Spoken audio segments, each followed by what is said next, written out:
So trying to find ways to really fuel this club without disrupting the chemistry that clearly exists within that clubhouse. And you talk to anybody who's around the clubhouse consistently. I think one of the things that has been special about the White Sox this year is the vibe in that clubhouse. So it makes total sense. That's something that they want to make sure to protect. It's time to get you today's player to bank on. Who Are You Banking On is always brought to you by Chicagoland's neighborhood bank, Marquette Bank. Here for all your home financing needs. Love where you bank. Look, today I'm going with Anthony Kay to keep the line moving for White Sox starters. Sox pitchers have only given up 2 runs over the last 2 days.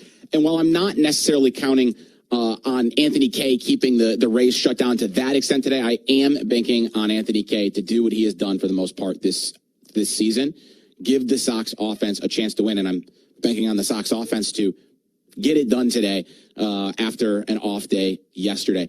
One major headline around the major leagues, the Dodgers acquired Tariq Skubal. The big trade block has fallen.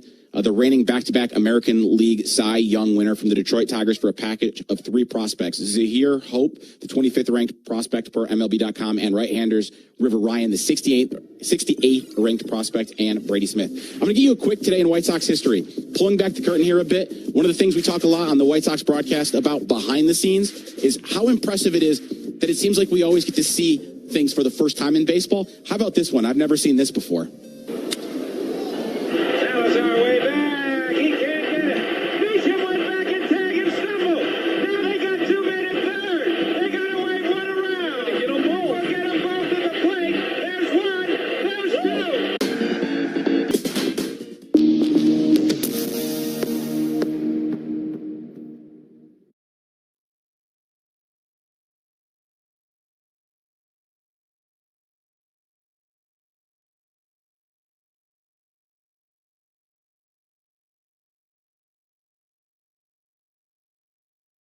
Long run, Friedel, he lays out and makes the headlong diving catch. Rocchio in the hole, gets up quickly, throws. On the bounce, dug out by Mansardo. Holy cow, what a play. Way back onto the warning track. Oh, he reeled it in. Jacob. Fielded by Jazz, acrobatic throw off balance in time. Collins races over, dives, makes the grab. A barrel roll toward the line. Diving play, but one hopper by Jazz just gets up, throws it out. Dandy play right there by Jazz. Coming on, diving Martinez. He made the catch. Ball game. Lines at the third. Diving Graham. Verosa coming on. He dives and he's got it. What a catch. Long run for DeVere. Sliding, diving, tumbling, makes the catch. At the wall. A spectacular grab. And the Reds shut out Cleveland. And in a hurry, Friedel, he slides and he scoops it. The dive is crossed and throws him out.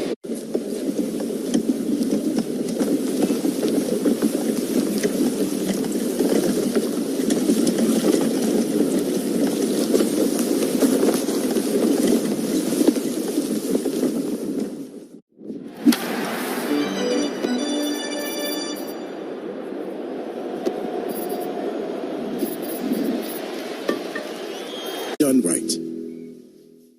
Waddle, good news. I finally broke 100. Well, that's cute. Cute? Yeah, the new goal is breaking flight. Breaking flight?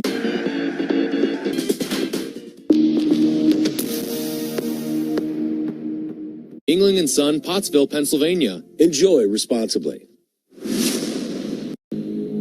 White Sox baseball. It's a fly ball out in the deep left center field. It's back there. It is gone! Edgar Carroll wins it! Yeah! Miguel Vargas outfield. 20. Olsen Montgomery. Chase Mindroth. 6. Light it up. Line shot deep left. Two-run homer.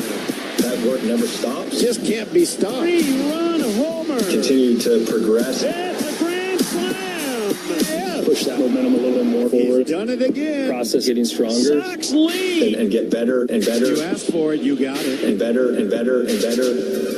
It's hard not to be excited, man. This is Chicago White Sox baseball on the Hard Rock Casino White Sox Audio Network. Brought to you by By Yingling, the oldest brewery in America. By the Advantage Dealer Group. Buy your next car with the Advantage Dealer Group. It's in the name. By Marquette Bank. Love where you bank. Pete's Market. No one does fresh like Pete's. By Bell Tire. Bell Tire. And Hard Rock Casino, Northern Indiana. Live life at max value. Now, along with Darren Jackson, here's the voice of the White Sox, Len Casper.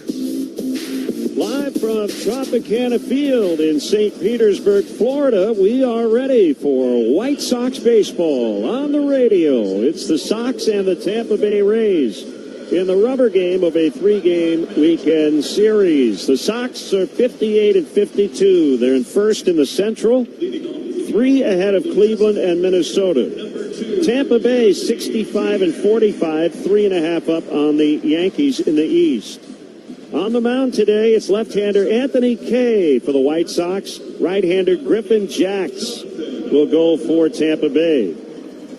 Quick check of the Four Seasons game day weather report. Well, it's dry and comfy under the roof here at the Trop. Save up to $4,000 on new comfort.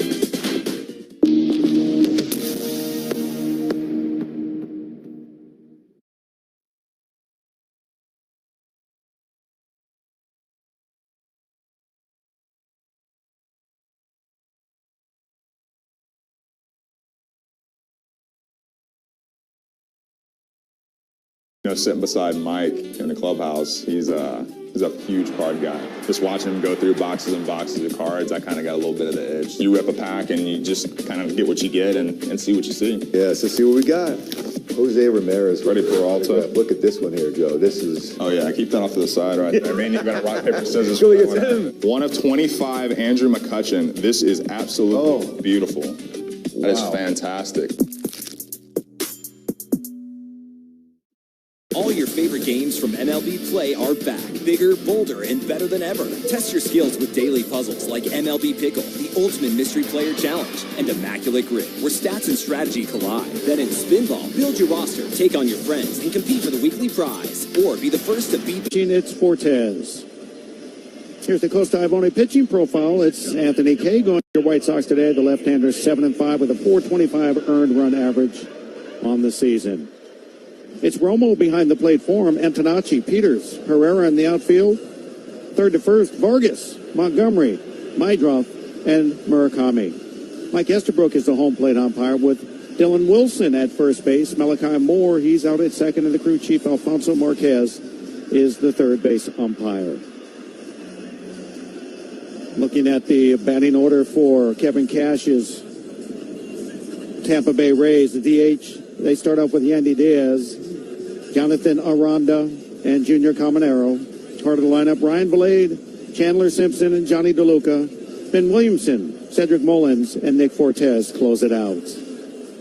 The White Sox trying to pick up a victory today and take the series against the team that swept them at our ballpark in Chicago. The hope is that today, Anthony Kay can get it done. He has a 7-5 record, and this is a team that he matches up pretty well against.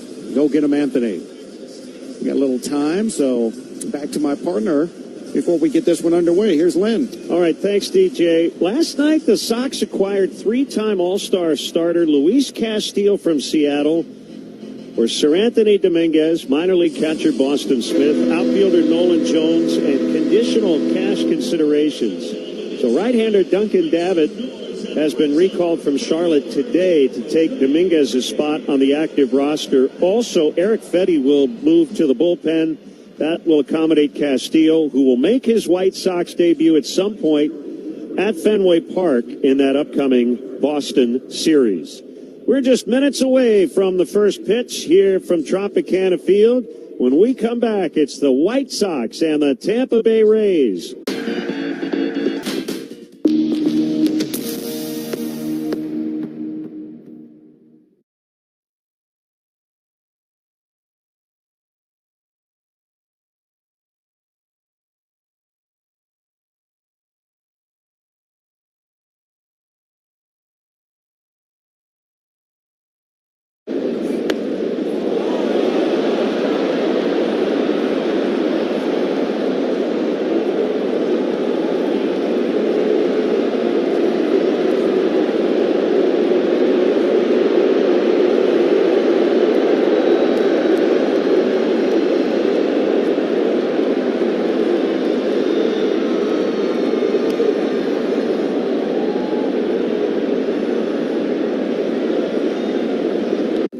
this one's it's a rookie card, I know, but I feel like it's the first card that I ever, like, big league card. Obviously, as a kid, trying to get to the big leagues, the dream of making it. But as a kid that had cards, right, as a kid, this is like seeing your card the first time is pretty cool. So that's pretty powerful when you see that card.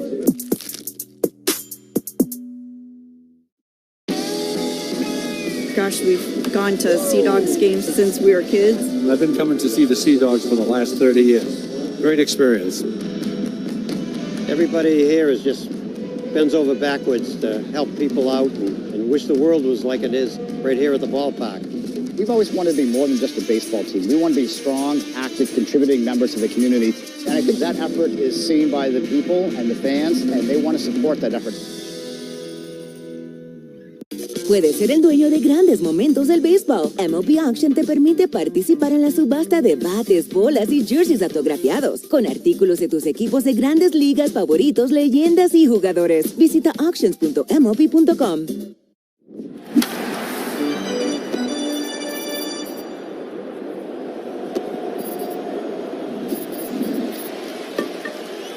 Look at the White Sox uniforms driven by Arlington Toyota. Check out their impressive lineup of Toyota vehicles today. Arlington Toyota, new owners, same people, better deals. Visit ToyotaArlington.com. Sox back in their black jerseys, gray pants. The Rays wearing their main home white uniforms with a large Rays on the front. Off day tomorrow. 3-game series starts in Boston on Tuesday night. Looking forward to the debut of Luis Castillo, which should come at some point on this road trip. Yeah, exciting. I mean, we know what he's capable of. We've seen him enough over the years. He is a gamer. He's the kind of guy that in the past has been a frontline starter going into the playoffs. That's a guy we're hoping that's going to be part of what's taking place here this year. A frontline guy for us going into the playoffs.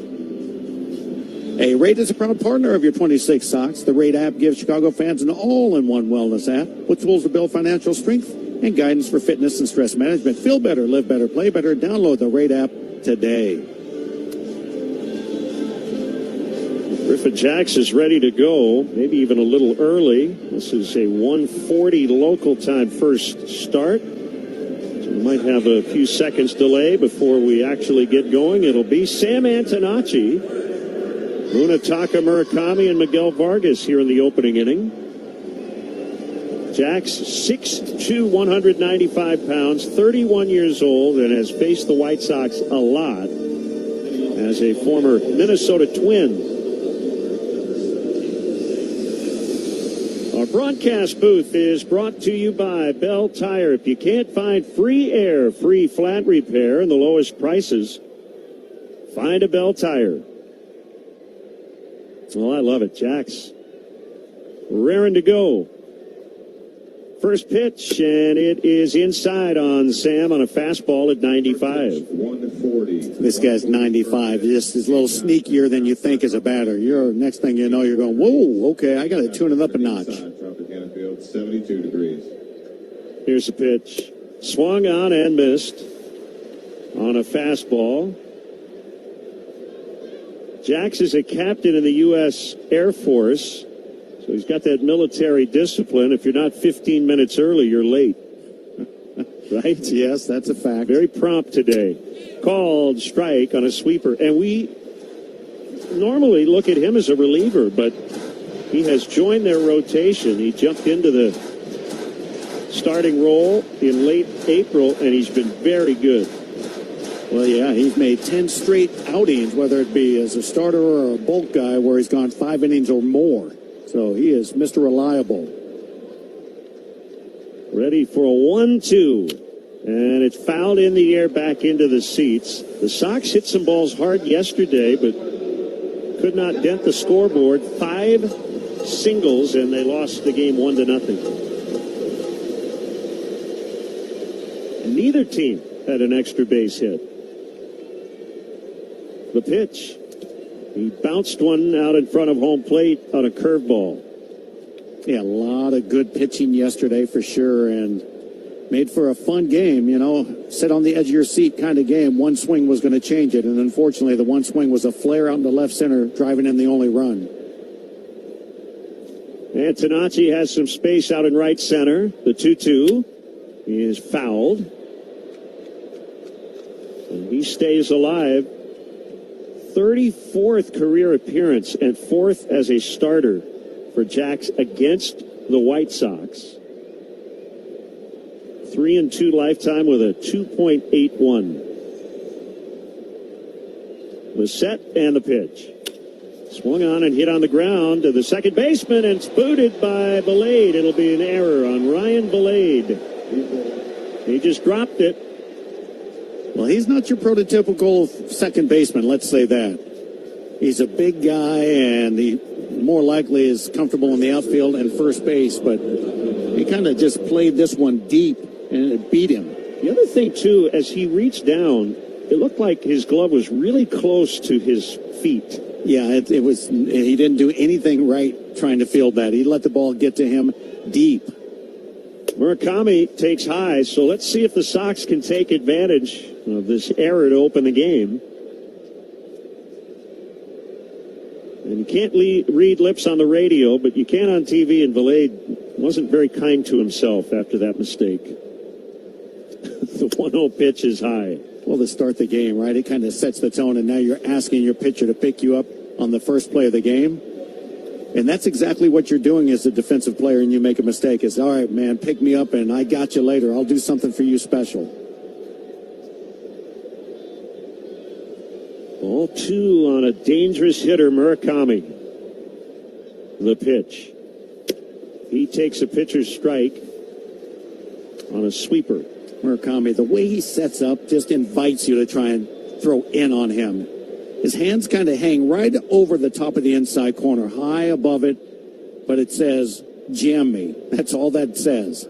The 2-1 swing and a miss. He saw one up in the zone, and he went after it. 2-2. When you say up in the zone? Above the zone would be a better way to say it. More like, yeah, shoulder high. And that's one of the things about when you're on top of the plate and you get fastballs in is you try to get the barrel out quicker, and sometimes you cheat and chase out of the strike zone because of it. Boone with a 9-game hitting streak. The 2-2 coming, and he got him looking. Grazed the inside corner with a sinker at 95. Looked like Murakami was pondering a challenge, but it was a strike, and that's the first out. Yeah, it was a great pitch. Had him moving back off the plate. That, again, is him standing right on the edge of the strike zone, and if your vision's out over the plate at all, that looks like it's going to hit you right in the hip. Here's Vargas with Antonacci still at first. And he takes a sweeper down and away. If the Sox win today's game, Walner Law will make a donation to the Greater Chicago Food Depository. Walner Law handles the toughest car accident cases in Chicago. Call 312-8-million. Walner Law, win with Walner. Popped up down the first base side. Aranda over in foul territory, and he will make the catch. Kind of an over-the-shoulder grab for out number 2. Hey, Sox fans, get access to the best seats at the best value and lock in your 27 ticket plan today. Be there for the biggest matchups, including opening day, April 1st. The batter is Colson Montgomery. 1 for 8 in the series. The hit was a 2-run homer on Friday night.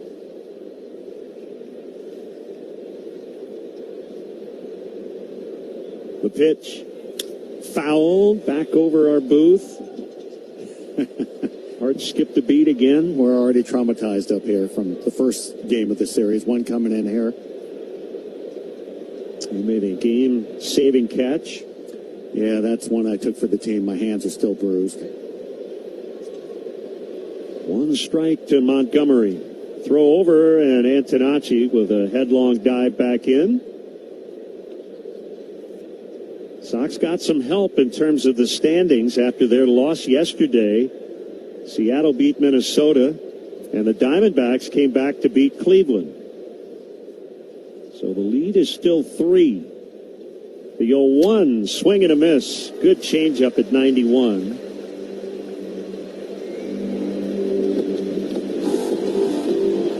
Yeah, Tampa has the largest divisional lead at 3.5 games over the Yankees. White Sox with a 3-game lead next. And, of course, out west, it's a 1.5 games, Houston over Texas. The Astros really surging.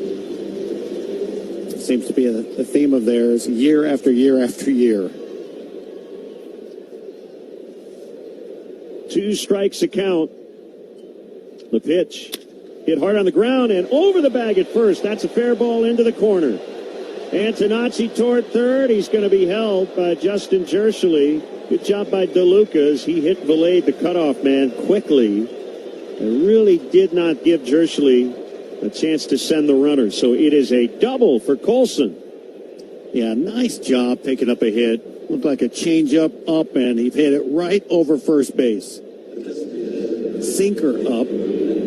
And DeLuca, like you said, in right field, did a great job playing that sidewall. It caromed out to him. Had he committed to getting into the corner thinking it wasn't going to hit the sidewall, we probably score the run, but he played it perfectly. Here's Benintendi with 2 in scoring position. Boy, you'd love to get a couple here in the first inning. And a foul just below our booth. It's like they're taking target practice at us. It's like a test. That double by Colson, sponsored by Tito's Handmade Vodka, America's favorite vodka for a reason, distilled and bottled by 5th Generation Inc., Austin, Texas. 40% alcohol by volume. Savor responsibly. Benintendi takes low and in on a sweeper and did not swing on a check.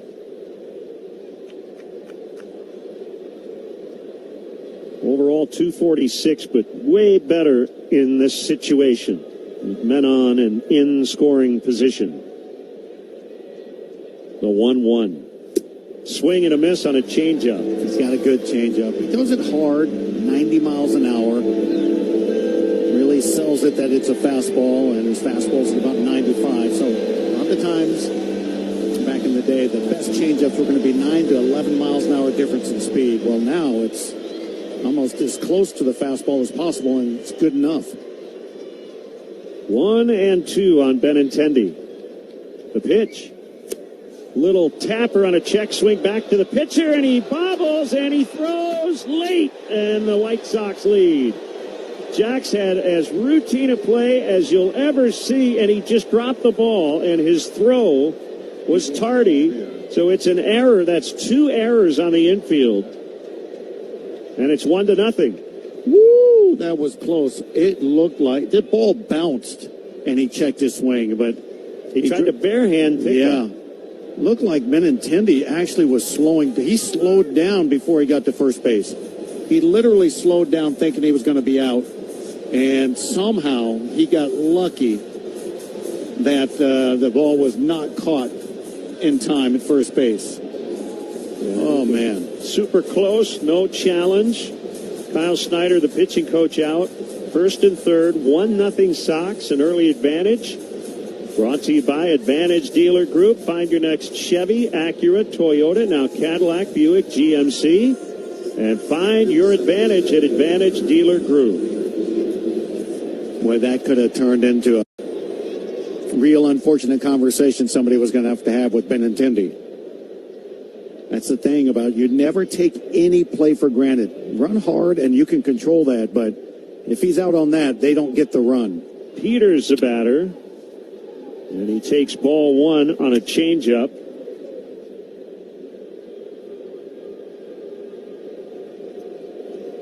Tristan needs a hit. Yeah, as much as you said, boy, it'd be big to get a run in. Well, we got a gift. Now keep adding on to the gift. Peters takes high, ball 2. He's hitless in his last 23 at-bats.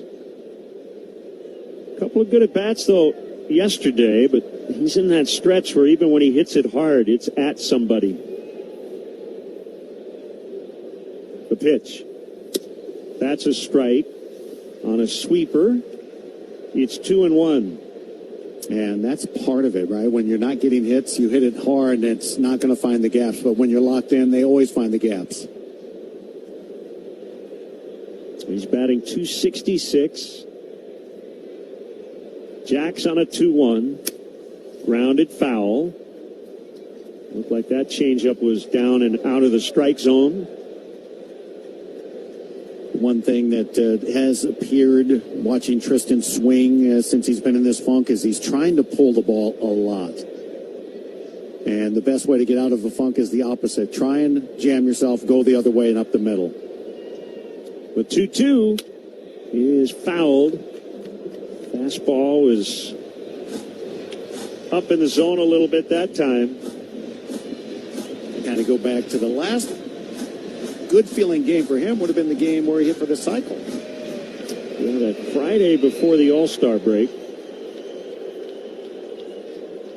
Inside target here. And the pitch is in, but it's down. And Benintendi gets caught in a rundown. And a run's going to score. And he's safe at second. What are we watching out there? This is amazing. Benintendi on that ball in the dirt took off for second and tried to buy a throw from Fortes, which he did. And then Colson took off from third, and Williamson kind of got deked by Benintendi, and everybody's safe. I don't even know how to score that play. I don't even know what I was watching. That looked like it was a delayed steal almost. Yeah, I mean, they're calling it a double steal.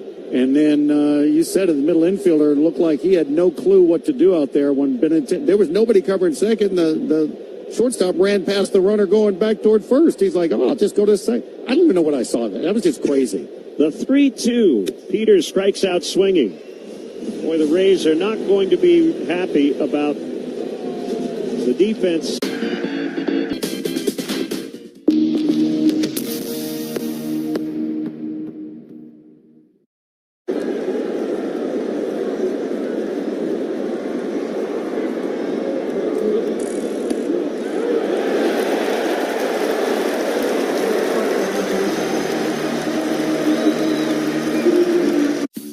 We're heading west to visit the back-to-back World Series champs. Welcome to Dodger Stadium. Home to the Los Angeles Dodgers since 1962, Dodger Stadium is the oldest ballpark west of the Mississippi. The ballpark is filled with reminders of Dodgers history dating all the way back to their former home in Brooklyn. But the main attraction sits up high, taking the breathtaking views of downtown Los Angeles and the San Gabriel Mountains beyond the outfield. Two distinct features of Dodger Stadium are the wavy roofs atop each of the outfield pavilions and the sunset-colored seats. There are plenty of good eats at Dodger Stadium, but you have to get yourself an iconic Dodger dog. Quick, settle into your seat because Shohei Ohtani is at the plate. Oh, it's a home run! And of course, the unicorn delivers. Be a part of history yourself with a trip to Dodger Stadium.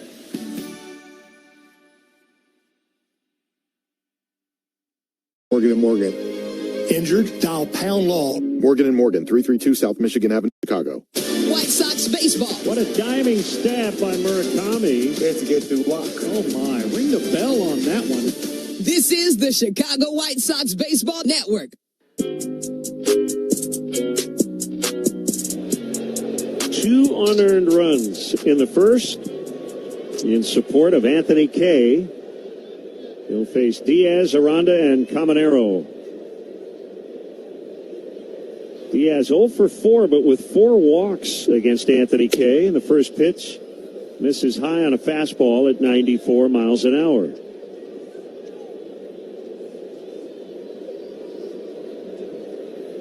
Ready for a 1-0. And it is hit in the air to right field. Herrera filling in for Montgomery. Now circling, he makes a catch. So it's a day game. Oh, got a light, very light roof here. And I don't know if he lost it. Yeah, he did.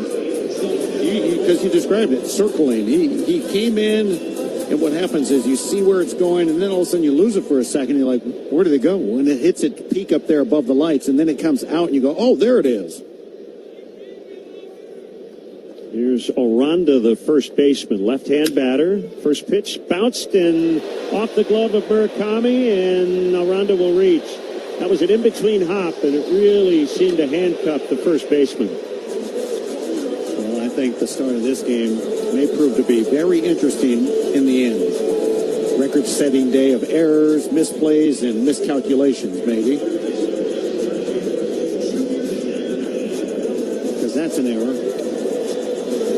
Here's Junior Caminero.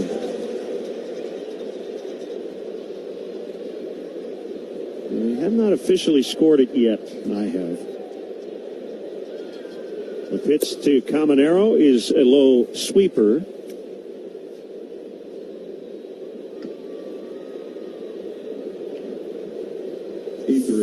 It is an error. 30 home runs for Caminero. And he hits a one-hopper to third. Vargas will get it to Meidroth. Relay in time. 5-4-3 double play. Great pitch. Cutter right on the hand. Shattered his bat. Brought to you by Stun. Into center. Phil coming on. Sit on. Dives ahead. He makes the catch. Got a double play. Oh, he throws into second to turn two. There's some gold for you right there. Jung-Hoo Lee makes the catch. He's all over the place this afternoon. The lead off the fifth. Dylan Cruz into the corner. A lunging catch. Okay, I see you, Dylan. Lopez will come home. The tag, they still got him anyway. Oh, that is a great play by Liam Hicks behind the plate. De La Cruz is over, and he jumps, and he makes the catch. He got to a spot, reeled it in. That's a laser to short, and a beautiful grab by Velasquez. Albies over to first. Pete Alonso smothers it and floats it accurately. Gets a point and a head nod. Great play, Kreidler. The pick, the pop, throws him out with a scoop and saved by Lewis. To right field, Suzuki back. And Seiya makes the catch. To be on a card is really humbling, but also to be able to create cards. Never in my wildest dreams would I have imagined that this opportunity would come to me. But I always say, like, if you stay ready, you don't have to get ready. I was ready for this moment to be able to create these cards to the best of my abilities and to do this project justice. And so I'm super proud to be creating cards. You know, you asked me when I was playing in 2017 or 18 if that was going to be a thing. Couldn't have imagined it.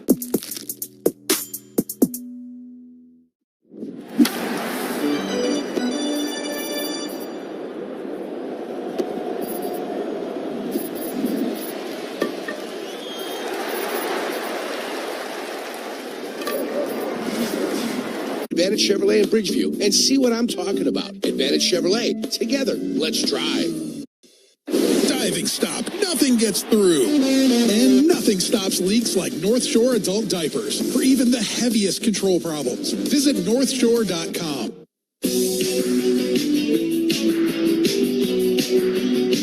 Top of the second, Meidroth batting against Griffin Jacks, 2-0 White Sox.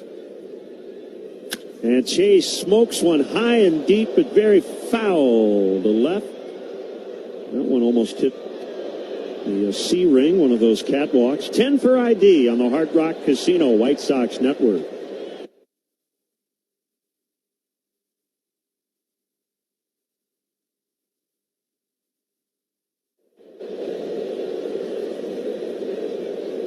One long strike on Meidroth. Here's the pitch.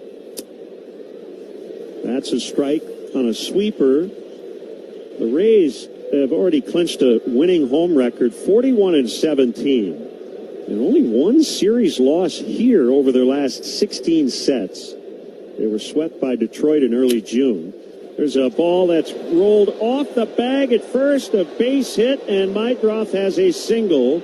They throw behind him, and he just got back in. Aranda tried to throw behind Meidroth, who took a big turn around first, but he got his hand in ahead of the tag by Jacks. Crazy play to open the second. Something in the water today, because I don't know what I'm witnessing. I mean, the ball hit the bag and it kicked up in the air, and you can see Aranda's giving chase and going to get to it, but for some reason, Chase decided to round first base hard like he might have a play at second. He never was going to have a chance at second base with Aranda running that down. And he just barely got back to first, thank goodness. Here's Pereira with Meidroth at first, nobody out. And the pitch is a called strike. Jacks was saying, help me, Aranda. He was in place. He shows he's a good athlete, right, by being there and receiving that throw and applying a quick tag on Meidroth, again, who just got back in there. The 0-1 Hit on the ground to second, could be two. Valade will get it to Williamson, and they turn it. They get Pereira at first on a 4-6-3 twin killer. They want to check it at first base. So the Sox think Pereira beat it out. And this challenge and all challenges, a reminder, second opinion is always a good idea. Get yours at Northwestern Medicine. Yep, it'll be overturned. Good hustle by Pereira. Yep. Well, I tell you, this game, I mean, what are we doing? This is crazy. Errors, close plays, challenges. This game has already picked up a total of what? 7 outs? There's a ton going on in this game already. The E column filling up. More errors than hits. Hey, fans, be here on Friday, August 7th. The White Sox take on the Guardians at 6:40. Then stick around for post-game concert featuring Ja Rule, presented by Coca-Cola. After review, the call is overturned. The runner is safe. Chicago will return to town.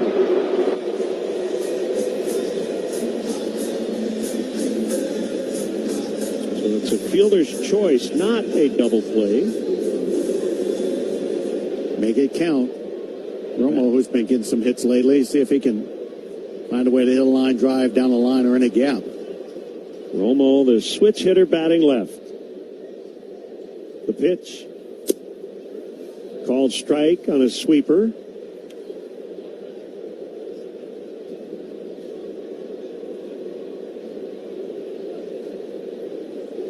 Drew batting just 138. He does own 5 home runs. And he swings and misses on a changeup.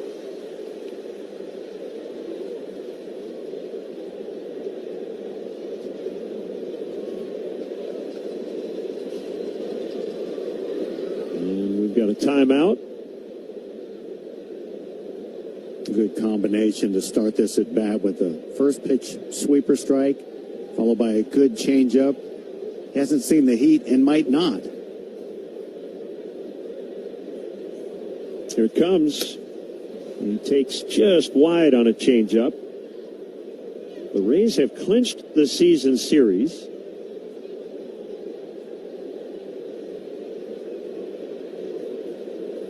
They've won 4 of the first 5. It could matter if these two records get close to one another for seeding purposes down the road. Called strike 3 on an inside corner fastball.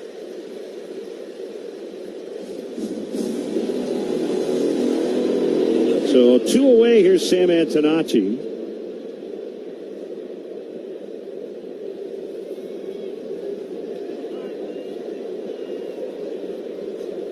There's a report that the Rays are acquiring the starter Freddie Peralta because they don't have enough pitching from the Mets. Sure. The pitch. Sam takes a strike. So Drew Rasmussen, Shane McClanahan, Nick Martinez. I mean, it could affect a guy like Jax. He could end up maybe back in the bullpen at some point. But I think the point is you can never have enough. Yes. Throw over to first and Pereira back. Some thought that the Rays might look to acquire a second baseman at some point.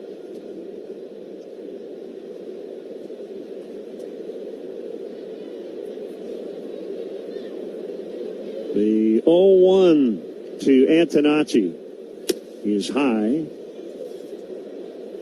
So after the Sox made their deal, and then right after that last night, found out Tarek Skubal's headed to the Dodgers. Everything's starting to really heat up. Oh, yeah. Until, what, tomorrow afternoon? Yep, 5 o'clock Chicago time is the deadline tomorrow. Antonacci bangs one foul off the catcher. And I think Skubal will make his Dodger debut in Chicago against the Cubs. Well, if that's true, then it makes it interesting. And if he actually goes and joins them wherever they are now, or just meets them in Chicago. Well, the Tigers are in Sacramento, and the Dodgers are at home. They probably would join them, yep, in L.A. Getting traded while you're on the road is such an interesting thing because all you have with you is a road trip worth of clothes, and you don't have your locker cleaned out. You don't have anything.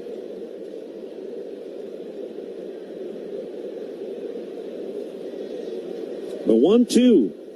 Hit on the ground up the middle, gloved by Williamson, the shortstop on the right side of second, and he'll fire to first to get Antonacci. After an inning and a... To be in, the middle of New York to display a card like this is really such a big part of the Fanatics mission. We think about how do we create new experiences. Now we get the opportunity to put incredible Holy Grail cards in front of tens of thousands, if not millions of new people. It's not just about collectors today, but also about how do we bring new collectors into the space as well. It's really what we do it all for.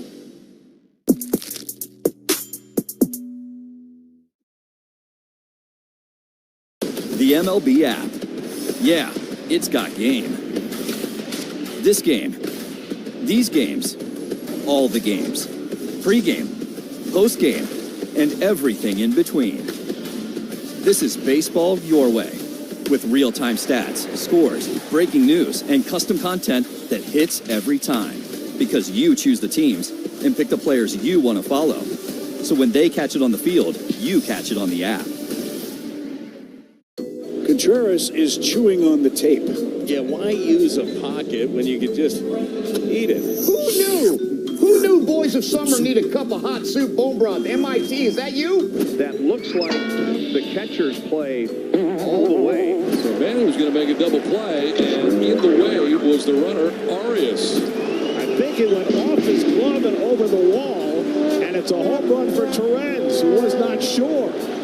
That was bizarre. Puedes ser el dueño de grandes momentos del béisbol. MLB Auction te permite participar en la subasta de bates, bolas y jerseys autografiados, con artículos de tus equipos de grandes ligas favoritos, leyendas y jugadores. Visita auctions.mlb.com. Swinging on a curveball. This is the Hard Rock Casino White Sox Network.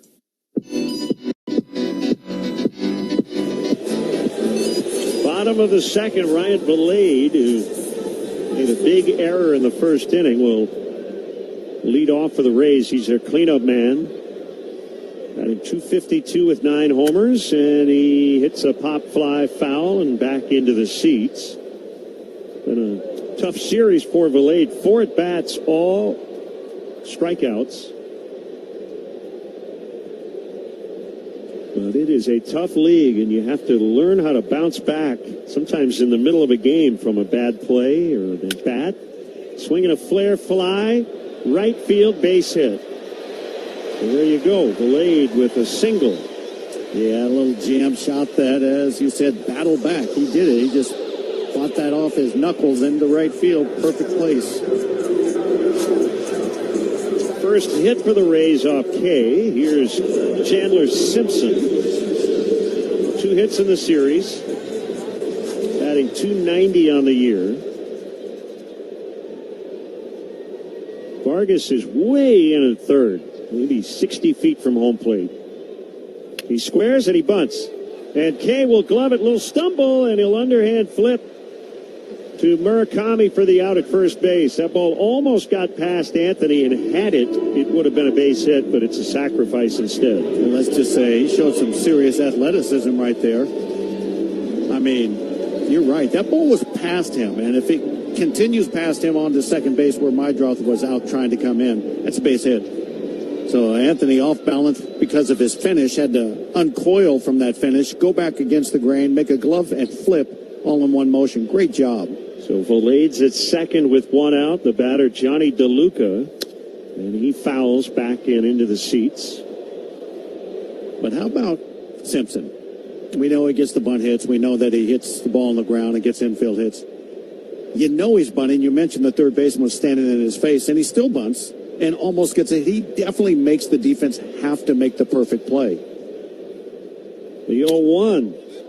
There's a lazy pop fly out into shallow right. Mydroth's going to call off Pereira, and he has it. So 2 retired. That'll bring up Ben Williamson, who's playing short today. Stein Steinhoffels is a proud partner of the White Sox. This season, when the Sox turn a double play at home, Steinhoffels donates $200 to Special Spaces to help create dream bedrooms for children battling cancer. Sox turned a 5-4-3 to end the first inning. Kay looks at the runner a couple of times. The pitch inside on a sweeper. Just a reminder that within one moment of this game, he's going to throw that pitch and hit a right-hander in the foot or knee. He has hit 7 batters over his last 7 appearances and 20 on the year. The 1-0. Inside.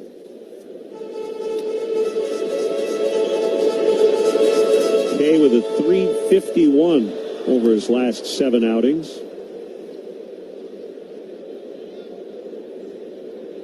Pitching for the 23rd time, 21st as a starter this year. The 2-0 is inside, ball 3. All 3 of those pitches basically just missing the right-handed batter's right knee area. Cedric Mullins waits on deck. 2-0 Sox in the second. The 3-0 is a strike.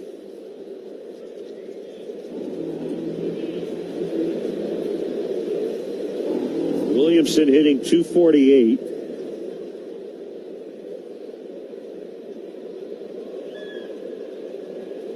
And a former Seattle teammate of Luis Castillo. The 3-1. Chop to the shortstop. Montgomery with a knee-high pick. Throw to first in time. Inning over.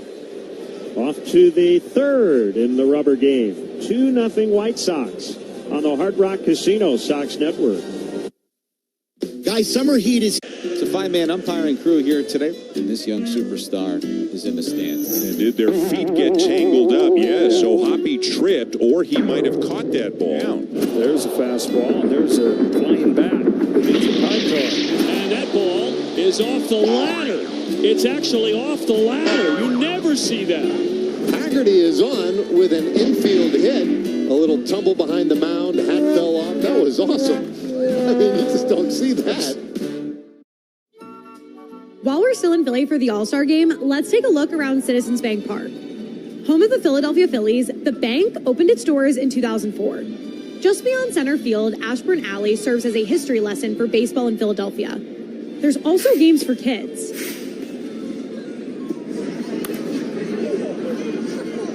And tons of great restaurants. You can come to Philly and not have a Philly cheesesteak, or try a Sanchez slider, the Shore Bomb Sundae, and come on, Bull's Barbecue. I mean, delicious. And once you've got your hands on some grub, quickly find your seat. You don't want to miss a thing. Up the middle, and the American League cashes in. Oh, God. Wow, that ball is absolutely destroyed by Miguel Vargas. And the American League has pitched the first shutout in the All-Star Game in 13 years. It's been a treat, Philly. See you next time. Puedes ser el dueño de grandes momentos del béisbol. MLB Auction te permite participar en la subasta de bates, bolas y jerseys autografiados, con artículos de tus equipos de grandes ligas favoritos, leyendas y jugadores. Visita auctions.mlb.com. Murakami leads off the third. White Sox 2, Rays nothing. This will be a big one to get. And try to win a series against the team with the best record in the American League. Tampa Bay's got a Western swing coming up. Starting tomorrow, they'll be at Colorado, Seattle, and the Athletics. Jax delivers a strike on a curve to Mooney.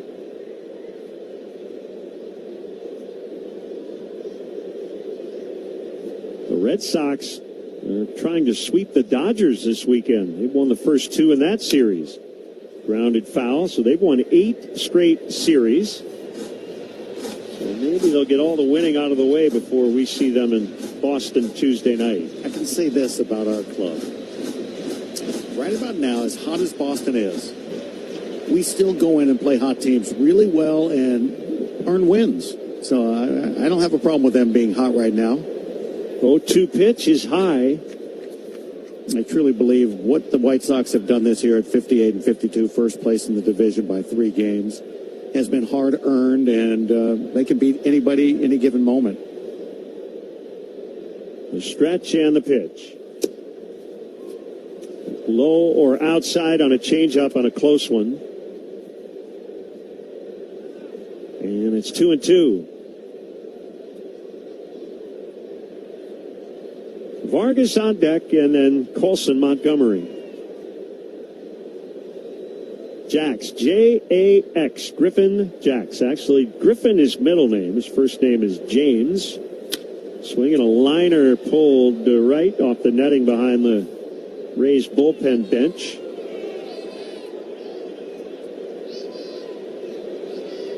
It's a lot of information. I'm trying to. It goes by JGJ. Yeah. Or JJ. You know, when he was a kid, that's probably what he went by. Hey, JJ. 2-2. He struck him out swinging on a fastball. Mune has fanned twice. Hey, fans, join us at the ballpark for City Connect Fridays. Catch the team in the iconic uniforms every Friday night. And shop the full collection at the team store. For more information, head to whitesox.com/city.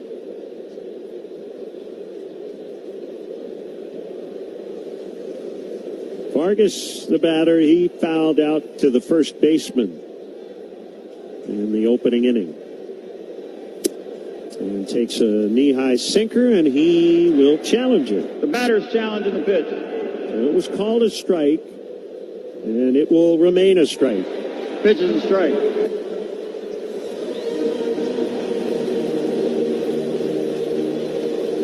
Well, I really did think coming into this season with this new challenge system that it would be way better than about 50-50 on the challenges. He takes down and away. So with catchers, pitchers, hitters, umpires, it's about 50-50. It's pretty crazy. The 1-1 low.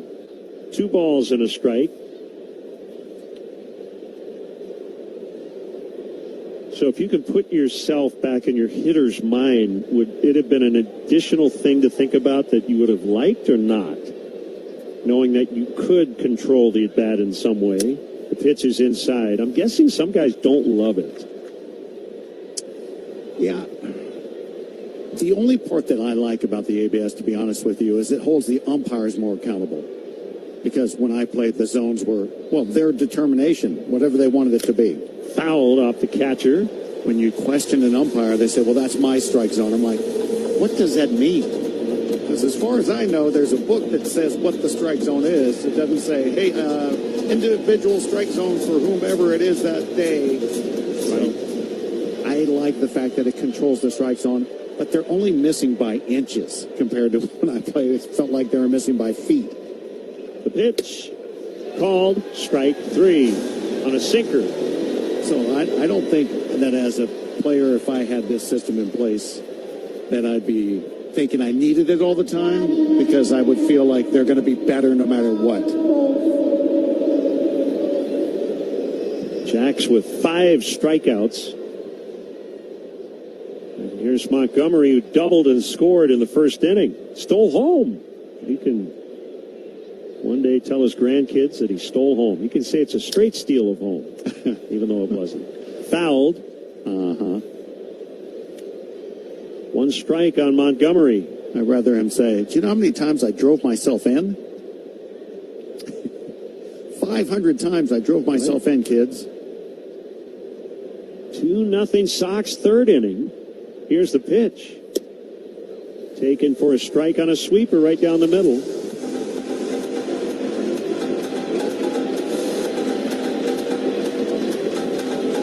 Jack's ahead 0-2.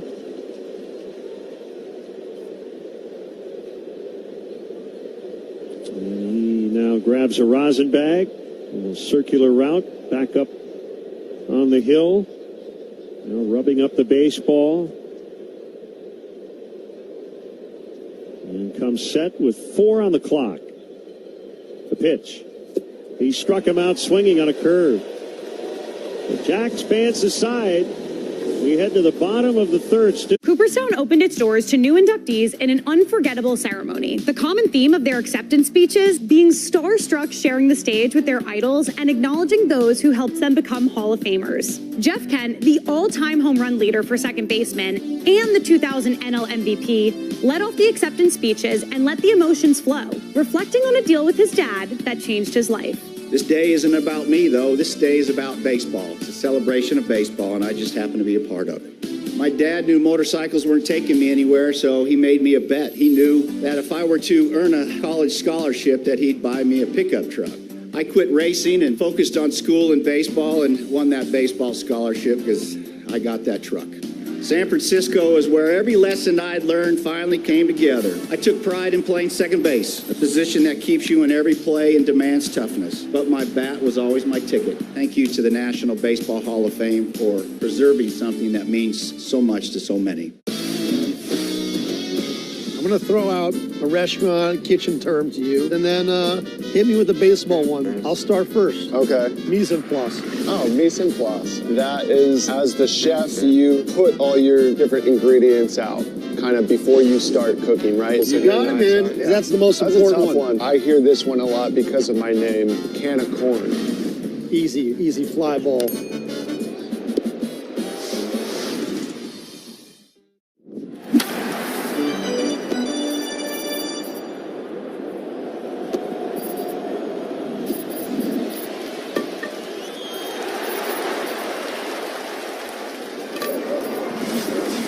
NorthShore.com.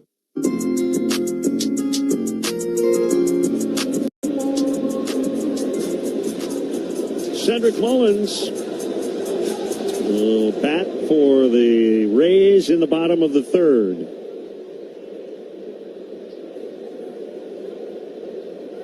And he takes ball one on a sweeper from Kay, just off the outside corner. Actually looked like a strike, but Drew Romo decided not to challenge it. Mullins takes high. Left-hand hitting center fielder.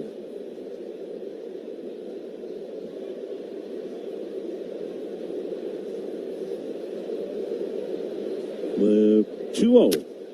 Fouled in the air, back and out of play. It joins the ballpark Saturday, August 8th. The White Sox take on the Guardians at 6:15. Come early as we honor legend Ozzie again with the retirement of his iconic number 13 jersey. 15,000 fans in attendance will receive an Ozzie game replica jersey presented by Verb, a credit union. Pitch. Front door sweeper. It's a strike. It's 2-2. Kay looking for his first punch out. Vargas was in. He'll now back up. Peters and Antonacci took a few steps to the right in the outfield. And a sinker is outside on a close one. 3-2. That was pitch number 20 as he tries to get the first out in the third inning. Talk about making them count so far. That has been the case. The payoff.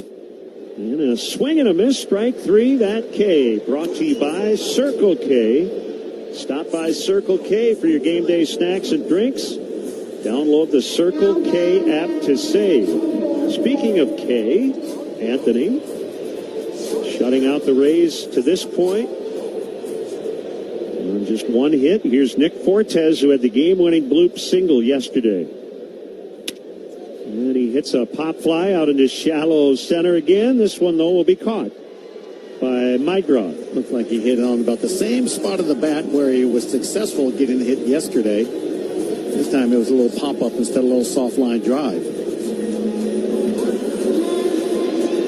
Yandy Diaz steps in with two outs.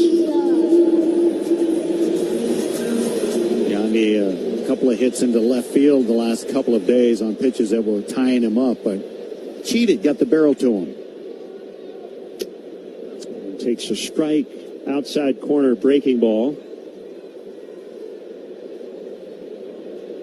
Diaz batting .303. And takes inside on a fastball.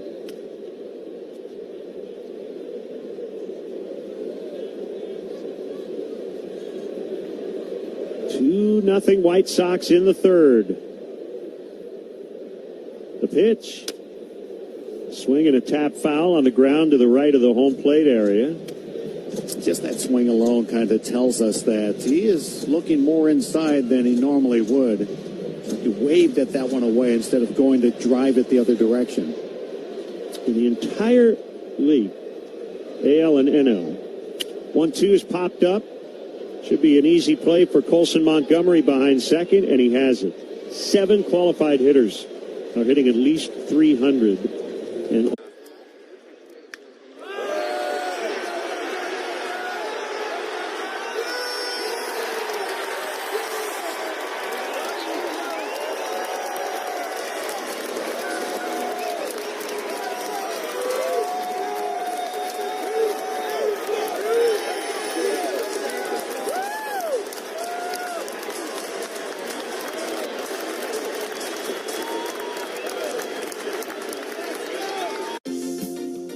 Baseball's top all-star vote-getter, Shohei Ohtani, treated us to yet another milestone before the break.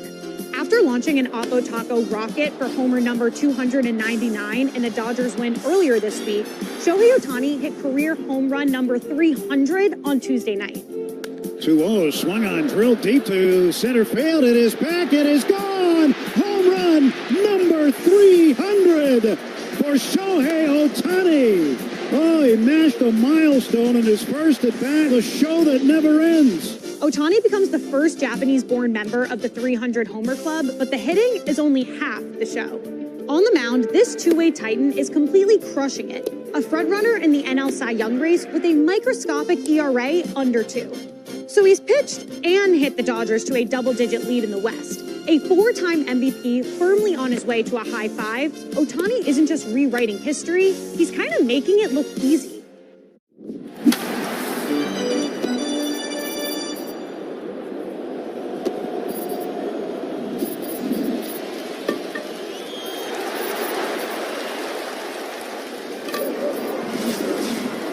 Let's drive. The high fastball. The flagship home. And uppercut. For every Sox game. Boy, did they come together beautifully. ESPN Chicago.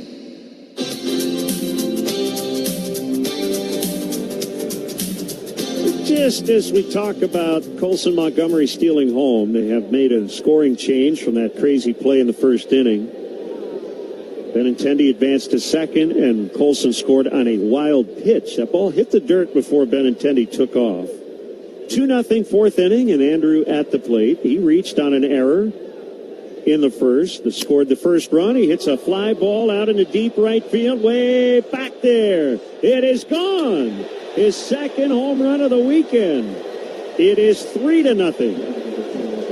Boy, that is really making up for the last at bat where he took a ball in play that bounced at the plate and then got lucky that it was kind of a late throw to first. He said, you know what, I'm just going to drive myself in. Beautiful swing and result.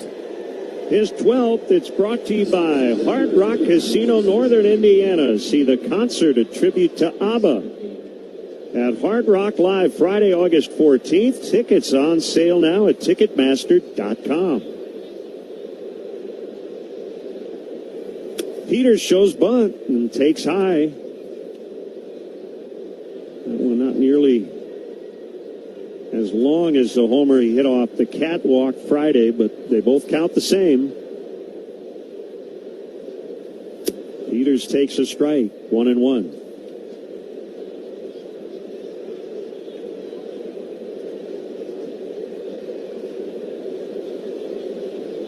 Griffin Jacks comes set.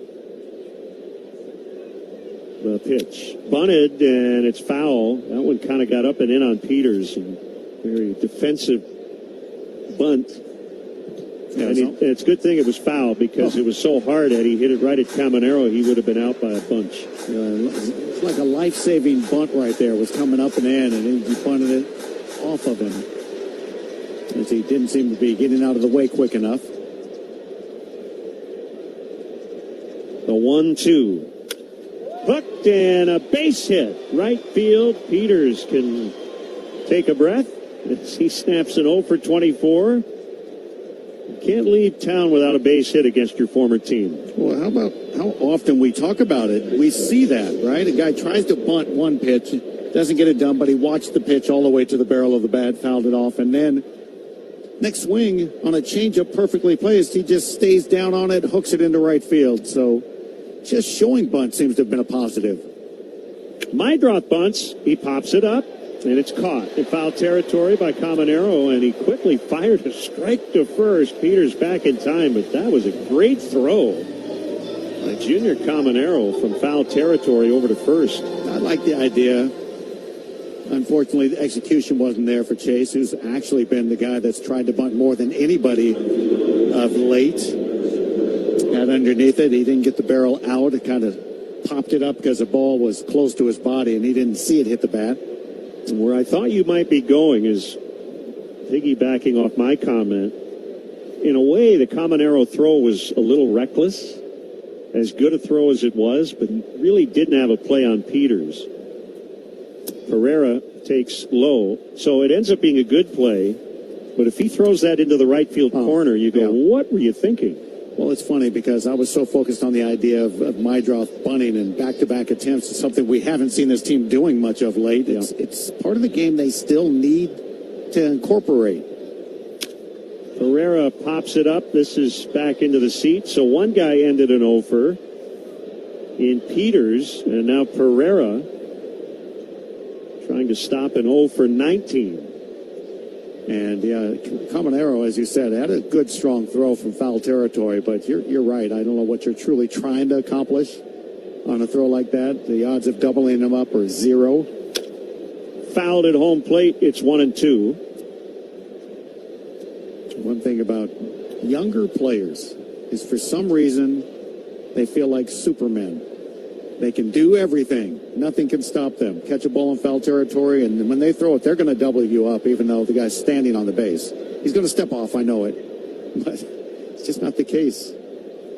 A pitch and a swing and a miss on a curve for strike 3. And the second out of the fourth, and that'll bring up Drew Romo.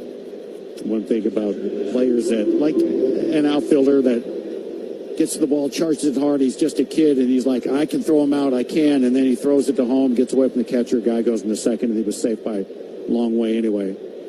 Those guys really think they're going to throw somebody out. They don't have the experience to know, no, you're not going to. Just keep the double play in order. Romo swings and misses. It's like everything else in this game, nuanced. You love the alertness and the heads-up play by Caminero to say, hey, I'm going to catch this, and I might catch a guy off balance, but you take a peek and you go, nope. That's it. And then don't throw it. That's it. That's exactly right. Throw over to first by Jax, and Peters is back. So you like the awareness a lot. But that's the thing. With the younger players, it takes a few times for them to do that and fail, and then go, what am I doing? Stop throwing that ball. Nothing good can come of it because there's never going to be a double play. And then you realize the only thing that could happen is he doesn't catch it. Romo fouls at home plate, so he's down 0-2. And the sooner a young player recognizes that they're here, they've arrived as big leaguers, they know the right decisions to make. You love that enthusiasm about youngsters, and you want the older you are to stay enthusiastic and energetic and all the things that you did as a young player, but your brain knows better. So you just don't make as many wrong decisions, and it looks like you've slowed the game down. Long hold at the belt. Jack's working that timer. The 0-2, it's high. That was almost uncomfortable. You know, like you're in an elevator. Oh, yeah. And there's this... Oh, yeah, somebody 5-6 seconds of silence, and you're just waiting for somebody to say something. And but you're going another direction. No. Okay. He held that ball for about 12 seconds. Somebody had to go to the bathroom. They're holding in the elevator. No. Swing and a miss on a ball in the dirt, inning over. Benintendi led it off with a homer. It's 3-0 White Sox. Rays will bat in the bottom of the fourth on the Hard Rock Casino White Sox Network. When you walk into any one of our 20 Pete's Market stores. Jammed in, a little pop-up. Everybody's coming, but the pitcher wants it. Now he's going to give way. What's he doing? It's going to be dropped. Keystone Cops on the infield for the Rockies. Isbell's got to beat him. Battling the sun. He bobbles and recovers. That's a highlight tape and a heck of a catch. That went straight lawn dart. It's in the ground. On guard. That's it. See, he comes off that stool down there and makes a nice catch, a hot line drive. And Vladdy's applauding.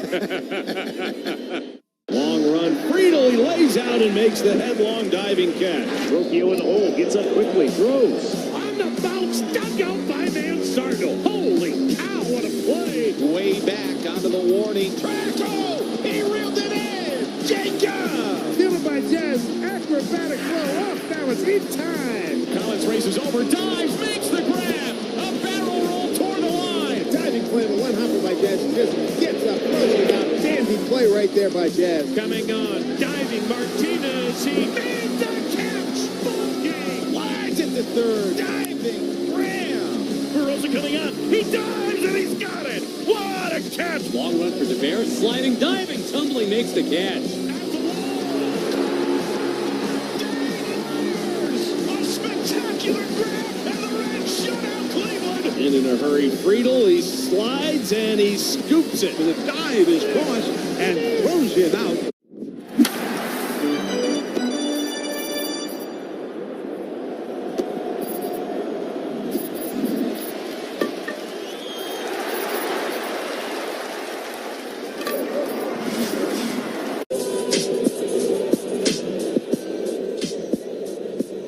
Bottom of the fourth, Aranda steps in against Kay. White Sox lead 3-0. And the first pitch is low. Sox have won 3 of their last 4. They've got a 3-game lead in the division. The 1-0. Swung on and missed.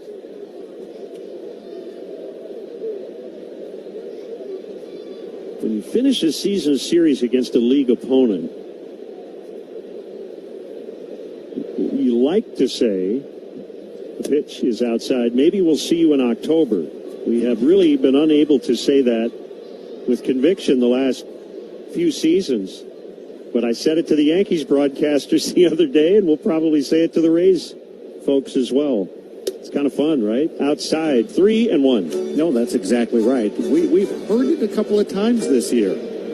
You know, matter of fact, when we were in Seattle, and that was a while ago now, and playing good baseball, people there were going, hey, maybe we'll see you in the postseason.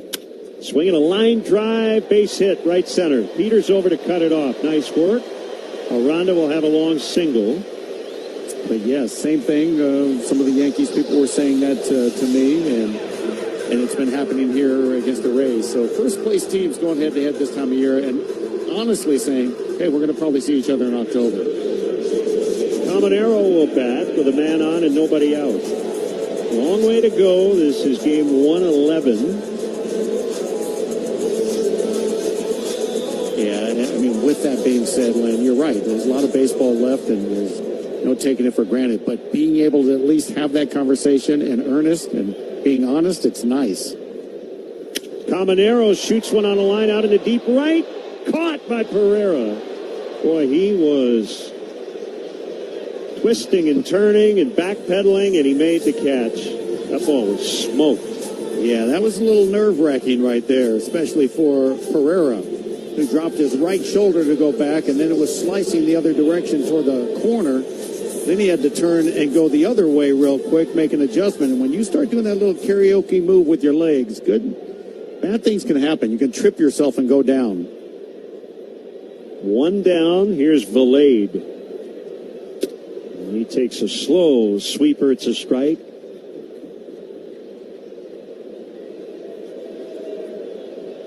Not much of a lead by Aranda at first. Lydroth shades toward the middle at second. And the 0-1 is fouled.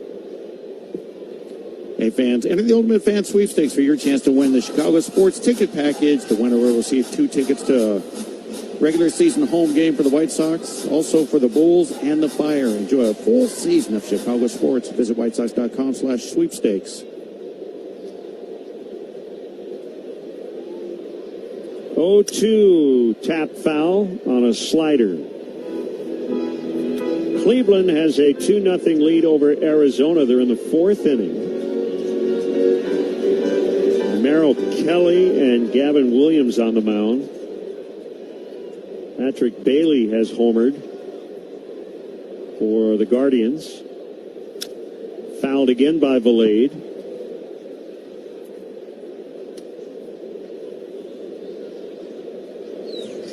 St. Louis leads 1-0 at Toronto in the 5th. Cincinnati has a 7-0 lead over the Pirates in the 3rd. K's 0-2 inside on a sinker.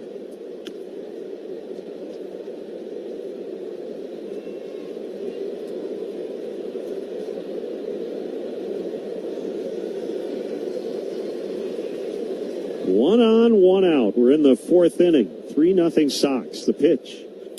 Valade cracks his bat on a flare out into left and a base hit. Antonacci just couldn't get there, but was able to play it on a short hop. And it's 2 little jam shot flares they picked up for hits. Broken bat. Good pitch. Bad result. Good effort out by Antonacci. Always gives everything he can trying to get in there and make those plays. Almost sometimes too much where he gets close to the ball and get by him.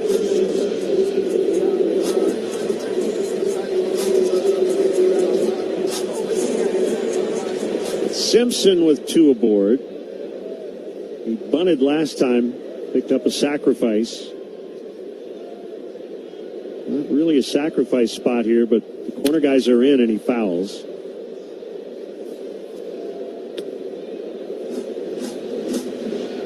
Yeah, but you mentioned not really a bunt situation because men are out there on the bases, one in scoring position, but something like this, still, that's why they're playing the corners up, might bunt if you gave it to him to load the bases.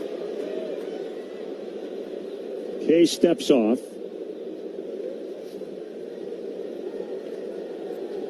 Romo will step out in front of home plate and communicate via pitch comm with his infield.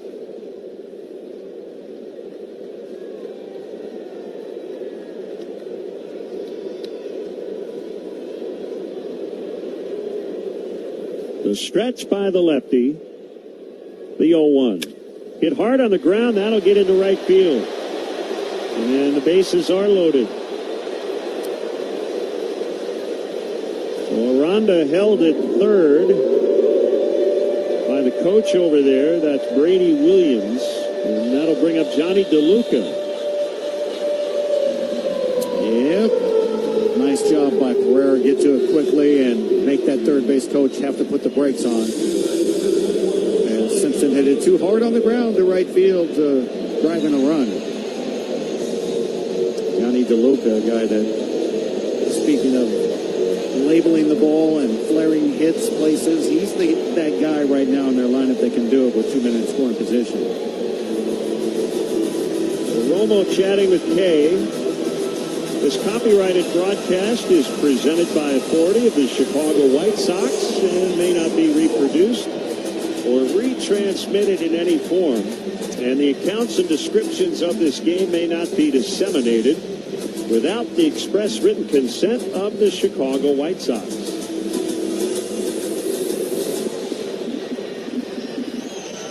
Best chance for the Rays. 3 on, 1 out. Sox lead 3-0. Double play depth around the infield. The pitch to the righty, DeLuca, is inside.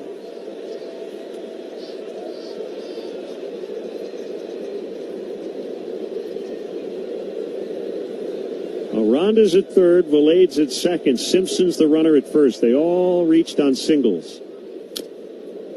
Fouled behind the plate, 1-1. One of the things would be if you get the scouting report against Kay, you can see it by DeLuca's swing last pitch.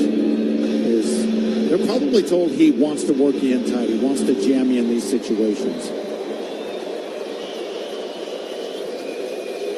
The 1-1. Swinging a pop-up on the infield. Infield fly rule in effect. Colson makes a catch. 2 outs. He tried that thing again. He's thinking about letting it drop. Talk about DeLuca jamming himself. He didn't jam himself. He got jammed and almost flared it over the shortstop position like yesterday. Yep. They did tie him up. Here's Williamson with 2 outs.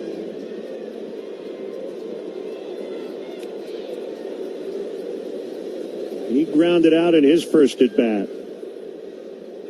And he hits a 1 bouncer to Kay.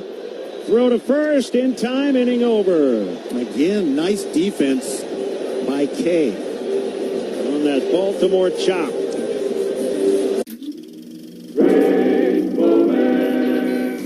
There's the tic-tac-toe game. He's got it started. We'll see if Wally Joyner wants to play. Aha! Good move. Good move, Wally. That's a good move. It's a block by Lyons. Joyner now. He's going to the bottom left corner. This is Steve Blanche. He put 2 X's in on 1 turn. For the victory. Now he tells him, I cheat. Marshall going back to the warning track, slowing near the wall, leads, and he caught it. Dalton Marshall takes one away from Brady House. Not that deep. Moniak on the move. Here's the throw to the plate. It is on line. Out at the plate. What a throw to cut down for me. And with a dive, it's Taveras. He's able to scoop it off the green. That is a catch. Line drive up the middle. Nunez dives. Hops to his feet. Oh, baby, what a play by Nasim Nunez. This is line and diving at second is Cronenworth. His throw. Got him. You can hit it anywhere, but you can't hit it to the crowd zone. And on comes Bench diving. And he made the catch. Splendiferous play by Carson Bench. Back toward the wall. Hernandez leaps, and he made the catch. Arguably the best play he's made in the field as a Dodger. Line to third. Caminero jumps up and pulls it out of the air. And he's able to go up and end this ball game. Puedes ser el dueño de grandes momentos del béisbol. MLB Auction te permite participar. 462-926. A rejuvenated team lighting up the South Side face. Deep left field. It's going to be. We do feel like we're going to take another step forward. A home run. Chicago White Sox baseball. ESPN Chicago.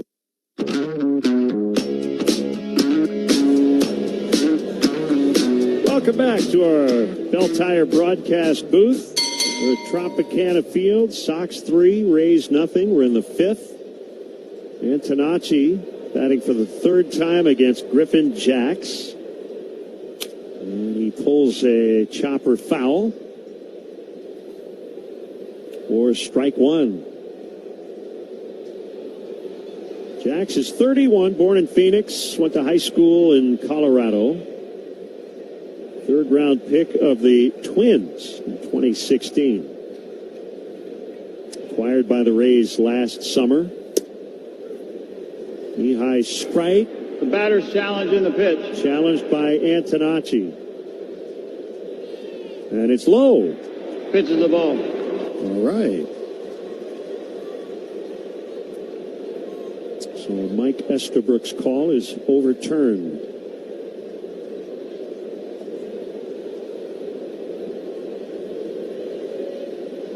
The pitch hit in the air to right field. It's deep. Back on it, DeLuca, right in front of the fence, and he makes a catch. Just tied him up enough to where it stayed in the yard. Murakami coming up. The heart of the lineup is brought to you by Northwestern Medicine.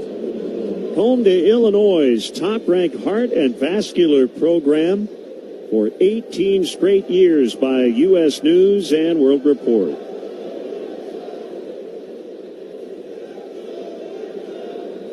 Strikeout victim in each of his first 2 at-bats, and he takes inside on a sinker. I think when most of his strikeouts happen, it's because he is trying to pull the ball. His last couple of home runs have been the opposite direction on pitches away, so if he thinks center field, the other direction, more success. Swing and a miss. Got 2 streaks on the line today, 9-game hitting streak, and he's been on base in 18 in a row.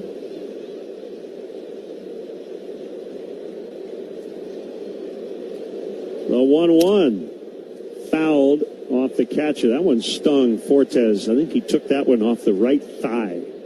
Ouch. They score big on authentic gear at the MLBshop.com. From official jerseys and memorabilia to hats and hoodies, we've got the season covered. Visit MLBshop.com/White Sox, the official source for your White Sox gear. You know, catcher's gear has developed over the years, and it's really good, but in terms of what it protects, has never really changed. But now that guys are down to a knee, really their shins are not in play as much as their thighs, which are not guarded. Don't ask me, partner, because I'd be back there catching with the old balloon, like the umpires used to do, and my hand would be sticking through it with a glove. And Jack's just bounced one up there, and I know you can't protect everything, and it gets really cumbersome, but maybe someone will develop a thigh protector of some kind. Remember the mid-century knights that wore all the full body? Well, there you go. Put them on like pants. Yes. Murakami hits a bounding ball to a backhanding Aranda. He'll take it to first. 2 down.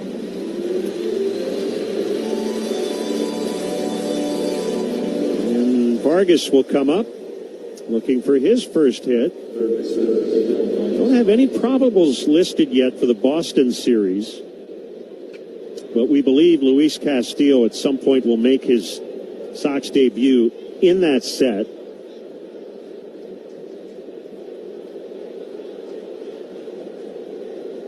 The pitch to Vargas is outside. Looks like the Sox will miss Tolley and Bennett. Good. 2 guys they faced in Chicago.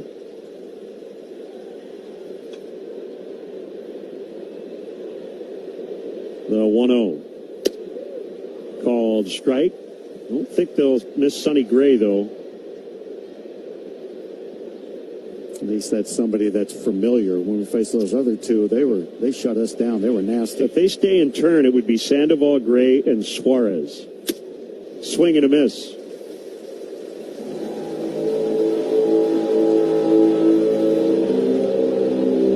And they got some pitching. Wilson Contreras got hit in the helmet by a pitch Friday. Did not play yesterday, and he has been in concussion protocol, so unsure of his status.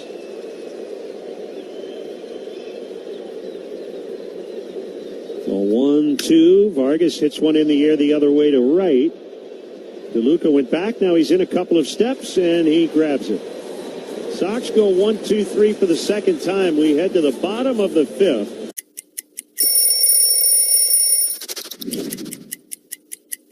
You know what happened in 2014. A World Series win for the San Francisco Giants. Look at how clean that is. The gold, I don't know if you guys know what the gold means, but the gold means you are the World Series champions from the year before. But it's the honor of a lifetime, getting to win back-to-back World Series championships with 2 different teams.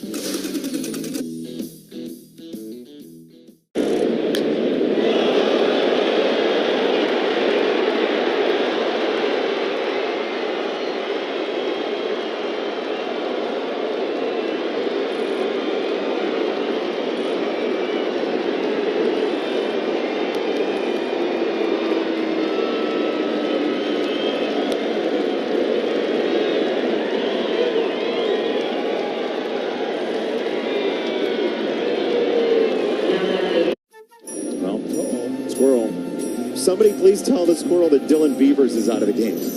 Marcy lost his bat and it's stuck in the netting. I think Jacob's done that more than he leads the league in that. Will make the turn at first, stumble a little bit, stumble again. White was dead meat.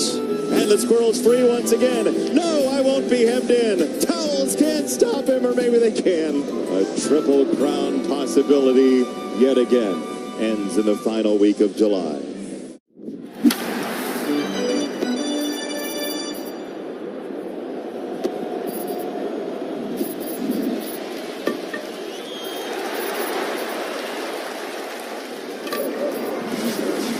Of the 5th, it's time for our White Sox Twitter poll. Len, DJ, when you're ready. We are, Brendan. Well, one trade in the books, we asked Sox fans, how many more major leaguers do you think the Sox will add before the deadline? Over 1.5 or under 1.5? Called strike on Cedric Mullins here in the bottom of the 5th. Boy, I don't know. Guess I'll take the under. Yeah. Mullins takes outside. Brendan? Guys, it's really close. 52% of people agree with you. Really look forward to that half a player. We just have a first name. Hey, they acquired Jake. Swing and a miss. 1 and 2. Hey, you know, I don't know much about gambling and the halves and the 3/4 and whatever the heck they give. I don't get it, but I like it when he asks for 1.5 there. I'm like, you know what? Well, half a player, half a value of a player. Okay. Theoretically, you could say 1.42. Just has to be between the two numbers. Fouled away. Because as you hint, it's either 1 or 2 or 3 or 4. It's never right. 2.7. Yes. The 1-2 pitch. Hooked on the ground right to Murakami. He's got it, no problem. And Mullins retired. 3 unassisted. Hey, fans, head to the ballpark Sunday, August 9th. White Sox take on the Guardians at 1:10. 15,000 fans in attendance will receive a shoeless Joe Jackson bobblehead presented by the Village of Bedford Park. Or skip the lines and secure your promo at checkout with guaranteed promo. Fortes, the batter. 0 for 1. And he takes a strike on a sweeper. Hope you caught my pregame chat with Andy Freed, one of the fine radio voices in the league. Been with the Rays for over 20 years, I believe. Grounded foul by Fortes. Talking about this Rays organization. And, you know, the radio and TV ratings are very good here. They've just had trouble drawing fans to the ballpark over the years. The pitch is high and outside. We talked about the tricky geography in this area. The Rays are trying to get a ballpark in Tampa proper. The 1-2 pitch. Line to center field. It'll hold up for Peters. And he makes a catch. So 2 outs. I think if and when they do get that ballpark, and they're hoping here in the next 2 or 3 years, that they'll draw maybe more from Orlando. People in Orlando who want to come to a Rays game. It's a little tougher to get over here to St. Pete. Yeah. But if you look at a map, a lot easier for them to attend a game in Tampa. Diaz takes a strike. Well, and I get the argument about the other direction, the bridges that lead over to Bradenton, St. Pete, and Sarasota. They don't want to travel all the way to Tampa. The pitch is up and in on a sinker. But you can't have it all ways, right? The team sits right in the middle of both locations, and they don't draw. So you got to make a decision. I think the other issue, low and outside, or maybe attraction, is that the Lightning play in Tampa, and so do the Buccaneers, and so that's where people are used to going to events and games. I would agree. So you put the baseball team there, and I think a little bit like Detroit, fouled. It's kind of the sports district. Yeah, I mean, it makes sense. Just, everything's kind of in the same area, and as you said, you kind of build a city around that whole area, and guess what? It's a destination that everybody's used to going to just for different seasons. The 2-2, foul to right. 3-0 Sox. We're in the bottom of the 5th. Let's pause 10 for ID on the Hard Rock Casino White Sox Network.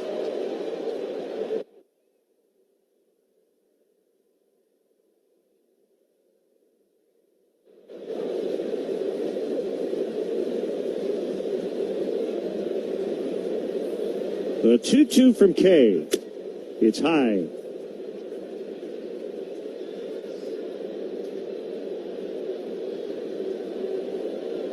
I don't love the production against the White Sox, but I do love watching Yandy Diaz hit. The pitch. And he slaps a bouncer to the shortstop. And then Colson's going to throw him out. Diaz running about 60% down the line at that. And that routine ground out. Over towards third base. Machado's coming home, and he will be out. That's Mason. Oh, he reaches up and makes the catch. What a grab by Victor Mason Jr. Mason win the Gold Glover with the golden arm. And a leaping grab by Anthony Volpe. He's having a great day. Catch by Braden Montgomery. Lays out full extension. He's at the wall, and he leaps and makes a spectacular catch. Line drive center field. PCA. Diving stab, Anthony Siegler. What a play. And look out, it's going to be Martin with a slide. In the hole, backhand snare. Jim Jarvis with a gem. Will it hang? It will. Torres with a nice catch. Into the corner, here comes a good sliding catch. Ronald Acuna. Merrill go back, and still going. Leaps and makes the catch. Holy, oh, yeah! Graham! I feel like food and sharing a meal with someone is a universal language. You can't go to a ballpark and not have a nice hot dog. So if I'm at the ballpark, I'm gonna get a nice heavy glizzy. You gotta have chili on there, you gotta have cheese. If your hot dog isn't bending in the middle because it's like about to fall apart, then you're not doing it right. So you gotta have a glizzy and then something cold, whatever it is, beer, lemonade, you gotta have something cold to wash that hot dog down with. Puedes ser el dueño de grandes momentos del béisbol. MLB Auction te permite participar en la subasta de bates, bolas y jerseys autografiados, con artículos de tus equipos de grandes ligas favoritos, leyendas y jugadores. Visita auctions.mlb.com. Like North Shore adult diapers for even the heaviest control problems. Visit northshore.com.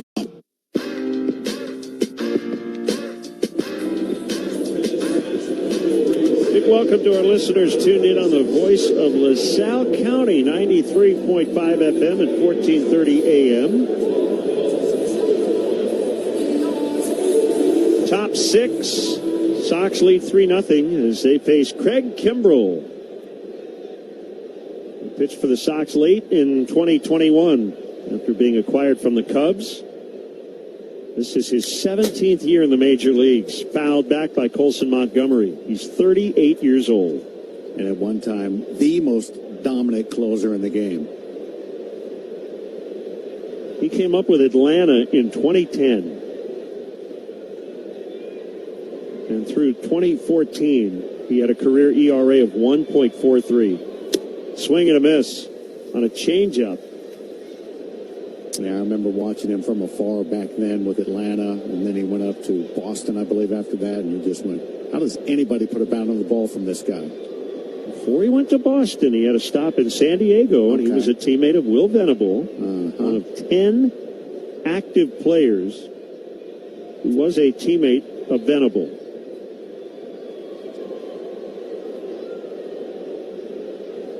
The pitch swung on and missed, strike three, as he gets Colson on a high four-seam fastball.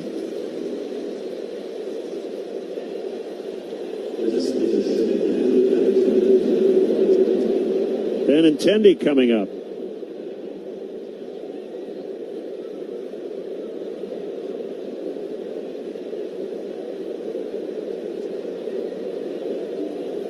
And a foul tip.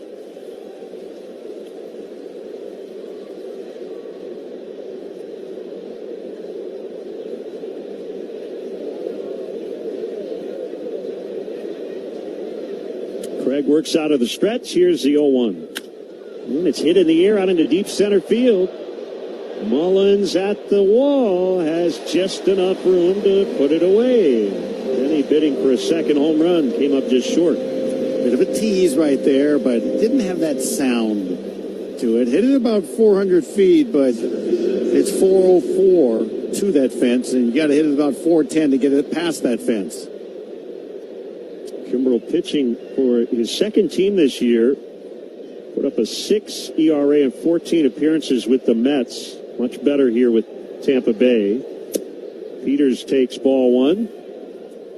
3.06 in 18 games. 440 career saves, but hasn't picked up one in 2 years. Swing and a miss on a fastball.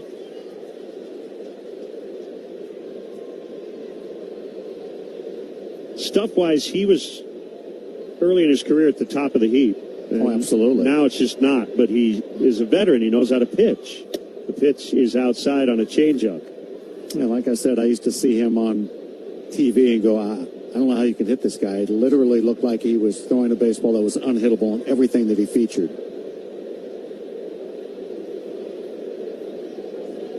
The 2-1 is low. I love guys like this. He's made all the money in the world. He doesn't need it. He's had all the success in the world individually. He doesn't need any more. But it's almost like he's challenging himself to still be good at age 38. I think it's cool. He just missed for ball 4, and Peters walks. I would agree. I was thinking about that while looking out there. He's no longer a closer, so he's not picking up saves, so he's not adding to that reputation that he had as being one of the best ever. He's just pitching baseball now in any role, which tells you he loves the game, he loves being part of an organization, and he doesn't care where it is. He wants to keep playing. So a 2-out walk. Now Mydroth. And he takes high. Now, I recall at some stages of my career facing legends like this when I was younger, at the end of their career, and they didn't have the same stuff, but it was something to say, hey, I faced that guy. It meant something. The 1-0 is a strike on a fastball at 92. And if you did get a hit against one of those legends, you had to have a bit of a caveat to the statement. And so, yeah, but I didn't get him at his best. Got him at the end of his career. 1-1. Chase out in front of a sinker that was off the inside and fouled it.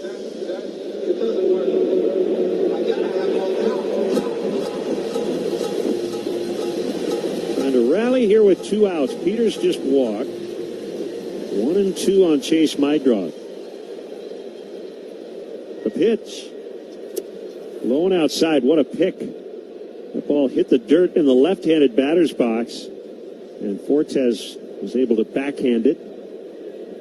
Well, they work on that so much now with these little machines, these little jug machines that throw breaking balls in the dirt. They work on picking those out of the dirt. 2-2, Peters runs. The pitch is outside, and the throw is late. And Peters kind of overslid the bag, but he was able to maintain contact with his left hand. He's got his 6th steal. He had to really hook the base to keep hold of it. Hard late slide away from the tagging effort. Meanwhile, 3-2 on Mydroth. The pitch. Outside, Kimbrel has walked 2 with 2 outs. That's the part I remember when it was with the White Sox. Just walked too many guys, which led to facing too many batters and somebody doing some damage against him because of it. Kyle Snyder, the pitching coach, out to talk. White Sox bullpen is quiet. Jordan Hicks is stretching. It's all about the White Sox from here on out, the rest of the year, really elevating their focus. This is a really exhausting part of the year, and you got to dig deep with making sure you get back to all the things that really got you here. We've seen it today. They've shown the bunt again, and we haven't seen that, in quite some time, where 2 guys in the same game tried to bunt. Good to see it. Good efforts. One of them led to a foul ball, then a base hit on the next swing. And, taking the extra base, they've done that very well. Got to continue to do that and minimize the mistakes defensively. So lots of stuff to focus on. The pitch to Pereira is a called strike. Jesse Rogers just tweeted the Cubs have traded Jameson Taillon, who was recently DFA'd by the Cubs, to Toronto for a player to be named or cash considerations. The 0-1 fouled. He jammed him, and he fouled it off to the right, 0-2. That's an interesting pickup for Toronto in the sense that the direction that they're going, it seems. They must feel they need somebody that can give them innings.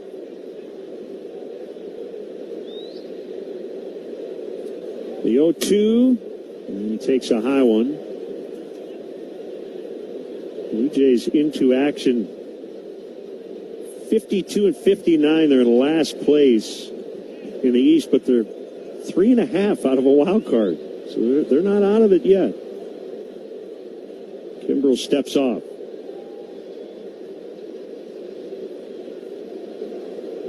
In fact, the only team that's really out of it in the entire AL is Kansas City. Every other team, all 14, are within at least 3.5 of a playoff spot. The pitch misses outside. Catcher's challenging the Fortes pitch. is going to challenge it. It was a strike.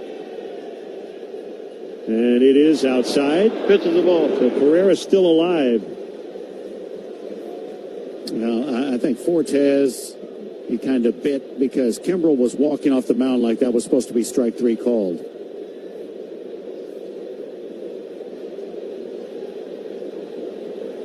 The pitch.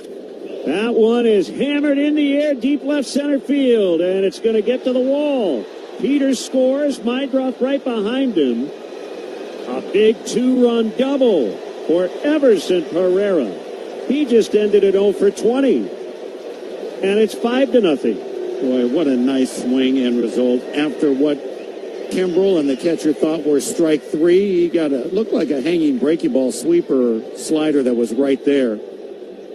And he just smoked it. It was on the inner part of the plate. It was up, and he roped it out there in the gap. That no chance for Simpson to run down. That double sponsored by Tito's. So those long offers have come to an end. I want to correct myself. The other two teams that are way out of it is Romo pops it up on the infield. Aranda comes in, and he makes a catch. Right now, the A's and the Angels will be on that list, but everybody else. The MLB app. Yeah, it's got game. This game. These games. All the games. Pre-game. Post-game. And everything in between. This is baseball your way. With real-time stats, scores, breaking news, and custom content that hits every time. Because you choose the teams and pick the players you want to follow. So when they catch it on the field, you catch it on the app. Varsho going back to the warning track, slowing near the wall, leaves, and he caught it. Dalton Varsho takes one away from Brady House. Not that deep. Moniak on the move. Here's the throw to the plate. It is on line. Out at the plate. What a throw to cut down for me. And with a dive, it's Tavares. He's able to scoop it off the green. That is a catch. Line drive up the middle. Nunez dives. Hops to his feet. Oh, baby, what a play by Nasim Nunez. This is line and diving at second is Cronenworth. His throw. Got him. You can hit it anywhere, but you can't hit it to the crowd zone. And on comes Bench diving. And he made the catch. Splendiferous play by Carson Bench. Back toward the wall. Hernandez leaps, and he made the catch. Arguably the best play he's made in the field as a Dodger. Line to third. Caminero jumps up and pulls it out of the air. And he's able to go up and end this ball game.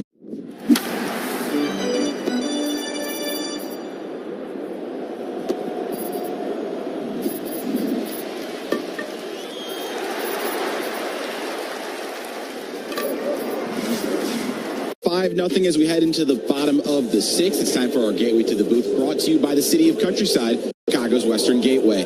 So ask Lende when you're ready. I am, Brendan. Jason wants to know, is there anything different about a broadcaster's day-to-day around the MLB trade deadline? No, not really. Aranda leads off the bottom of the sixth, and he fouls. I mean, I think we're always keeping up to date on what's happening around the league. Maybe you build in a little extra prep time to bone up on new players in your organization or on your team if and when you do make a deal. Fouled in the air to left and out of play. But no, I don't think it is a big difference. It's just fun as a baseball fan to watch it. Steven Matz, the lefty, is up in the Rays bullpen. 0-2, check swing he went. That's a strikeout. Anthony Kay with his second strikeout. He hasn't walked or hit anybody. Yeah, and he's sitting right at 63 pitches. And he's in the 6th inning. I mean, this has been as efficient as we have ever seen him. It's been great. That brings up Junior Caminero. And he takes inside. And he didn't like it. That's probably why you should do it. Yeah, you know, never show, don't have a tell if something's bothering you. Swing and a miss. So he went out on a changeup. Kind of had him flailing at that one. Well, I think you mentioned he was a little bothered by the one that almost got him in the knee and motivated him to be ready to swing, so they throw him a slow one that he'd chase. The lefty on a 1-1. Just missed the inside corner on a cutter, and Romo thinks it's a strike, so he's challenged it. Pitches the ball. Chicago is out of challenges. Barely missed. A couple of hundredths, a couple of tenths of an inch, whatever it is. It just barely missed by a hair. 2-1. Same location. Just inside on a cutter. 3-1. Junior standing there. He keeps shaking his head like, no, that's too close. He doesn't like it in there.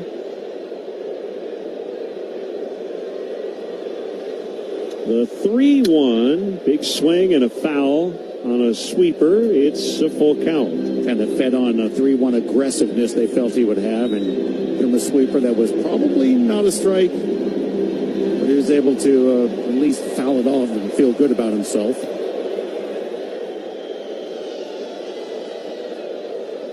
The pitch. Swing and a bouncer up the middle. Mydroth will glove it. Jump throw to first. Late. Great effort, but he just couldn't get Caminero. Not enough mustard on that throw. Yeah, the backhand fully extended, just kept taking him toward left field. Had to do the jump throw, as you mentioned, and just couldn't get any more than that on, and Caminero was able to just beat the throw.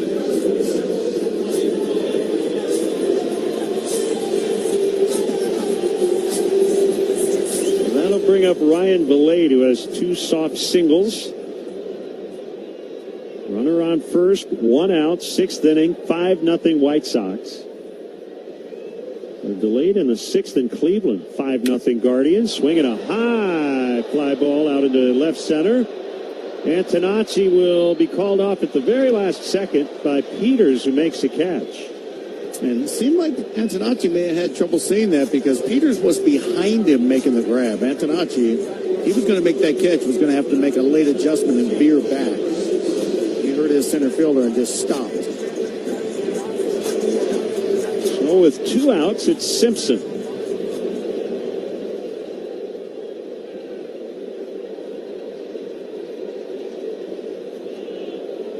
Sacrifice bunt in the 2nd and a single. The next time, and another base hit. He rolls this one out into right center. Caminero with a big turnaround second will stop there. Very passive base running there by Caminero. 2 outs. All heading to the right center field gap on the ground. Easily he could have walked into third base. His hands on his knees. Yeah. It was not a very graceful stop around second.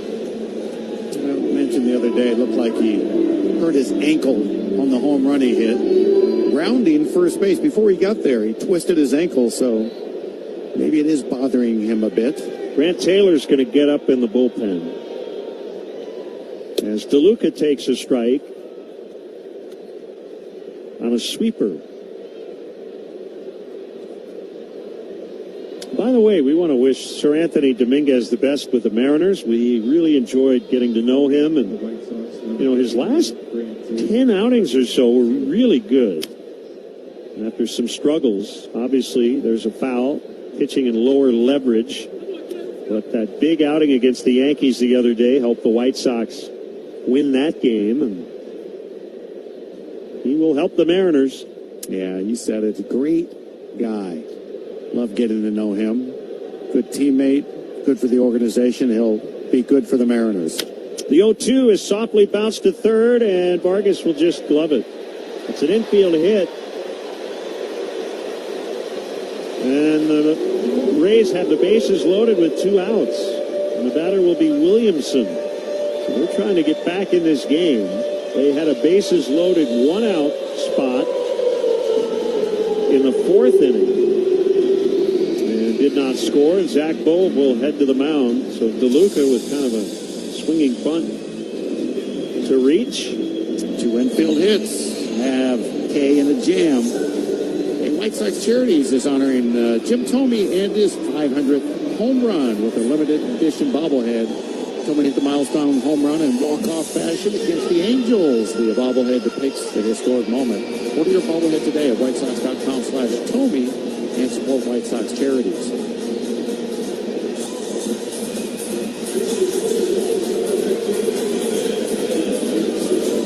Against Williamson.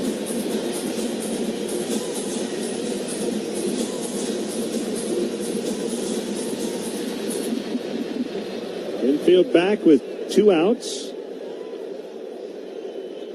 The pitch. Backdoor sweeper. It's a strike.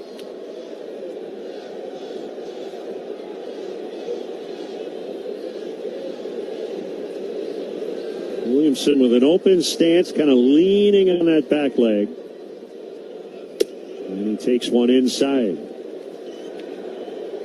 And boy, for him to be just sailing through the first 5 innings, other than that mini jam you mentioned, pitch counts low, all that stuff, you hate to see this inning on some soft hit stuff get him out of the game. A 1-1. Chopped to short. This should get him out of it. Colson will get it to Meidroth at second. And the Rays leave the bases loaded for the second time in the last 3. So Ahern moves to second. Jacob Gonzalez retired, and it brings up Sean Ross. High fly ball deep to left field. Sean Ross, adios. How about that? His first start in the big leagues, a no-doubter, 438. I was just about to say, young man, get that first hit and RBI out of the way, and I was thinking maybe just a single. He's still back. He will leap, and he caught it. Luis Lara up against the wall. Deep left center field. Buxton and Martin, but it is Byron who caught that ball. Collins is onto the track. He's at the fence. He leaps. He grabs it. He robs Riley Green of a grand slam. Nico steals a run. Heads up play and great athleticism. Harris leaped, and he just robbed him. What a play by Michael Harris. Bellinger goes back. He leaps. He's got it. That's why he has that gold patch on his glove. Going back to the track near the wall. Jumps up and makes a remarkable catch. Bends under it. Makes the one-hand catch. Here comes Freeman. Here comes the throw. It's a good one. The slide. Out of the play. It's a squibbing ground walk. Caballero diving play. From his knees. He throws out Bohm. Coming on, Cam Smith with the sliding catch. Cam takes one away from Murakami. Stopping short by Williamson. Gets up and throws him out at first to retire the side.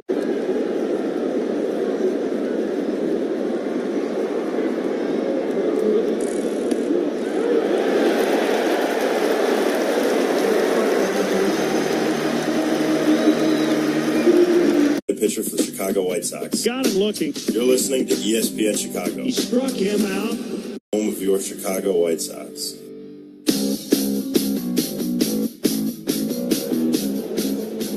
Back in our Bell Tire broadcast booth, top of the 7th. It's 5-0 White Sox. Sam Antonacci will battle 6'2" left-hander Steven Matz. First pitch called strike on a fastball.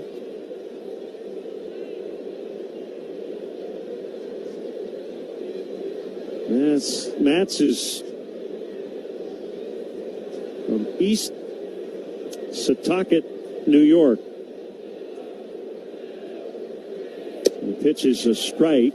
So he went to the same high school as Anthony Kay and Ben Brown. Yes, he did. 0-2 is outside. thinking that Matz was a little bit ahead of them. Might be a little older. The pitch is outside. 2 balls, 2 strikes. He had a 4 strikeout inning against the White Sox last year. There's a bouncer right back to the pitcher, and Matz will get Antonacci at first. The real question, has there ever been a 5 strikeout inning? Look, I'm going to go with no. Find out. He was pitching for St. Louis. First game of a doubleheader. Picked up 4 strikeouts. Weird inning. He gave up a 2-run homer to Michael A. Taylor. But did strike out 4.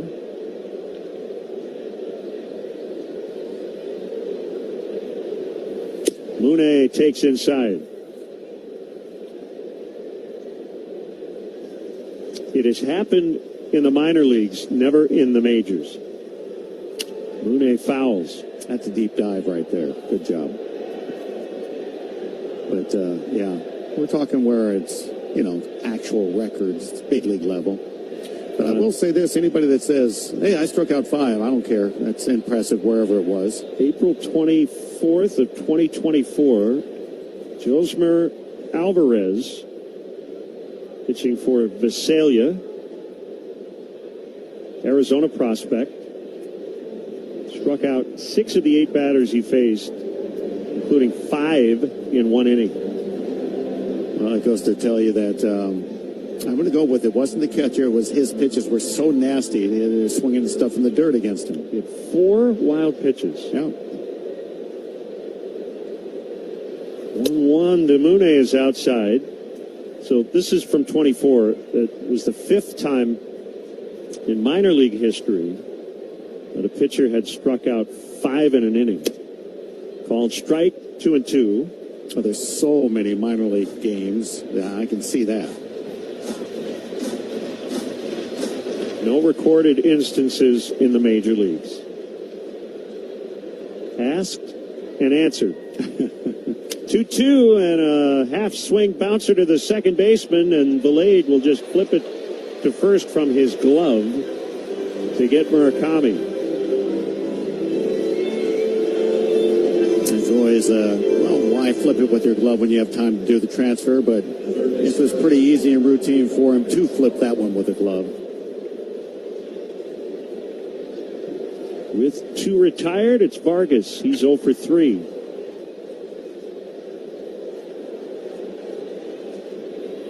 And he takes outside. Matz is a former Met. Don't know if you saw any of the 40th anniversary footage. I did see it. 86 club. 1-0 is a strike. Ray Knight got on their TV broadcast and dropped an expletive. Yeah. Oh. But it's Ray Knight. I was going to say, it seems like a Ray Knight thing to do. Just let him do it. Ground ball to third. Picked up by Caminero. And he'll throw high to first, but Aranda stays on the bag. 7th. All your favorite games from MLB Play are back. Bigger, bolder, and better than ever. Test your skills with daily puzzles like MLB Pickle, the Ultimate Mystery Player Challenge, and Immaculate Grid, where stats and strategy collide. Then in Spinball, build your roster, take on your friends, and compete for the weekly prize. Or be the first to beat the streak and hit your way to the $5.6 million jackpot. Plus, the all-new Daily Walk-Off. Lock in your players by category for the walk-off win. The game's official home for games is MLB Play. Only on the MLB app and MLB.com. You could describe Tulsa as a big, small town or a small, big city. Tulsa is a very mixed city of arts and film and sports. I mean, it's a true melting pot of all kinds of things. Professional baseball in Tulsa, it's actually older than the state of Oklahoma. It's nice to play in front of fans that you see on a daily basis.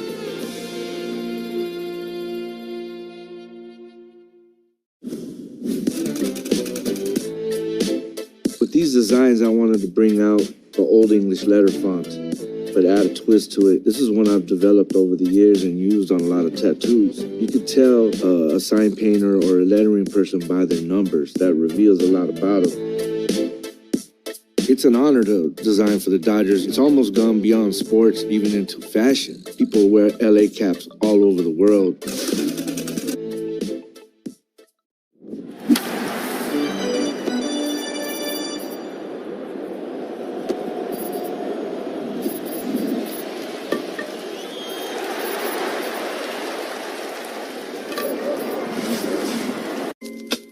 Around the league, trades are starting to come in as we close in on tomorrow's deadline. If you missed it, not sure how you could. Tigers ace Tariq Skubal was traded to the Dodgers last night for a package of prospects. The centerpiece of their turn is outfield.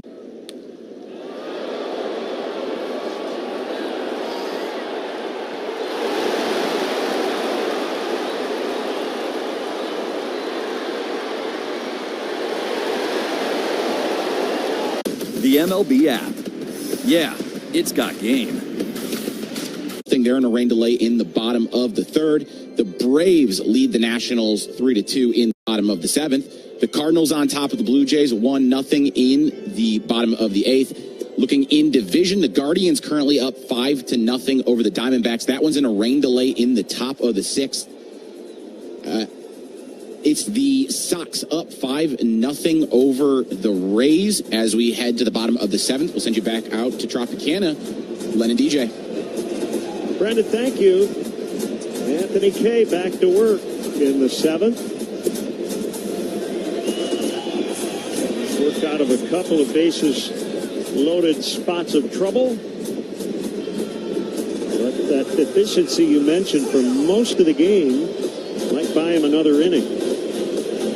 I like it, especially since basically he's been a 5-inning guy. 11 of his last 16 outings have been 5+ innings, but it goes to show you he's had quite a few that have not lasted that long. I think the score matters, but the other thing I think the Sox have done that some teams do now with a 3-batter minimum that I like, and I've asked a lot of questions about it when that rule was implemented, is so, for instance, Kay is facing Mullins here. Can you get me an out in that next inning? That really helps the next pitcher.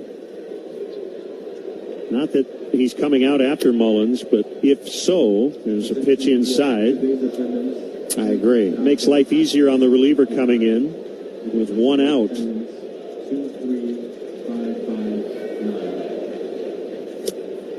Swing and a miss. 1-1.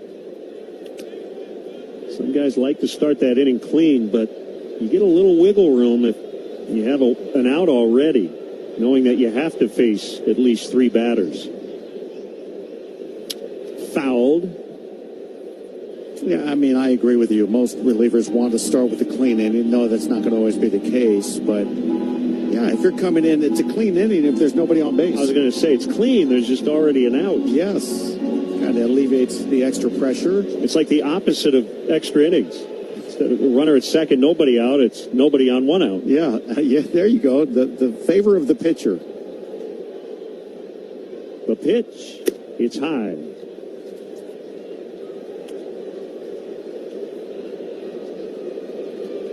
An off day tomorrow, so Kay should get an extra day before his next start. This might be his inning. Swing and a miss, strike 3. And the manager stays in the dugout. Here comes Fortes. Well, one thing that Anthony Kay's shown today is that he can be efficient. He can look dominant. It's not just really work in and waste pitches. He's not had to do that today. He's thrown a higher percentage of strikes. Fortes takes outside and high on a cutter.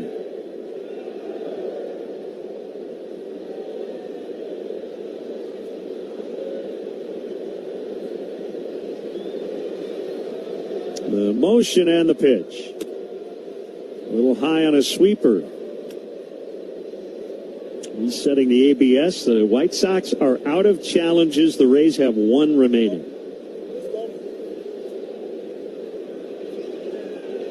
The 2-0 is pulled foul. He bounced that one down the third base side.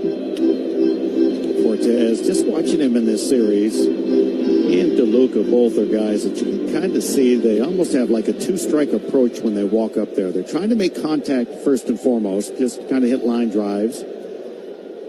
The pitch is high on a cutter. Kay wants a new baseball. It's 3-1.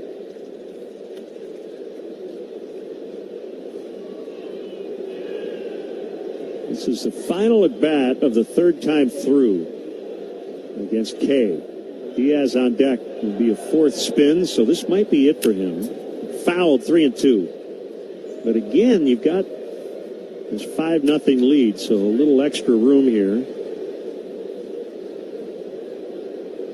We've talked about this before. Managers hate 5-run leads. And I know it sounds weird, but it's the comfortable looking lead that doesn't actually feel as comfortable in the dugout.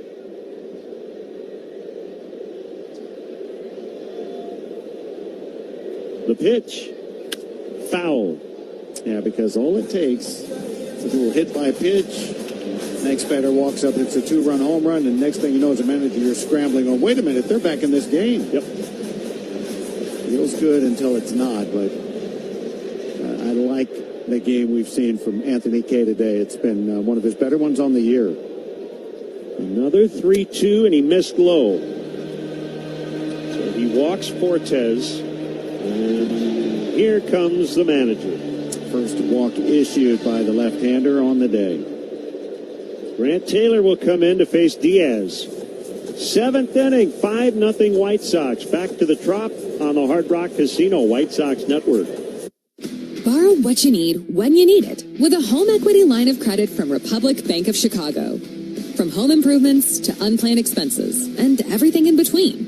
Rest easy knowing we've got you covered. Visit ourbankchicago.com or one of 20 locations. And J.P. Crawford makes the catch. Waltzman going back. Oh, what a catch. Boy, it doesn't get better than that. Nick Gonzalez, a fine running catch over the shoulder. Barehanded by Wheeler. A little pirouette. Nice job on both ends. Whoa, diving play by Randall Grichuk. Diving stop by Olsen. And an athletic play by Thomas to grab it and then land on the bank somehow for the out. Sliding catch by Braden Montgomery. And he made the catch. Oh, my word. Holy cowser. Hap is there. He had to make quite an adjustment to make a very good catch. Sliding catch, McNeil. I'll take care of it. He hits meat at the plate. Perfectly executed by the Yankees. Severs going to toss high and pays to be 6'8". Dives and he makes the catch. What a play by Josh Lowe. One hot tag. Oh, what a play. Guzman with a long throw.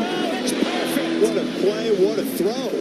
Puedes ser el dueño de grandes momentos del béisbol. MLB Auction te permite participar en la subasta de bates, bolas y jerseys autografiados, con artículos de tus equipos de grandes ligas favoritos, leyendas y jugadores. Visita auctions.mlb.com.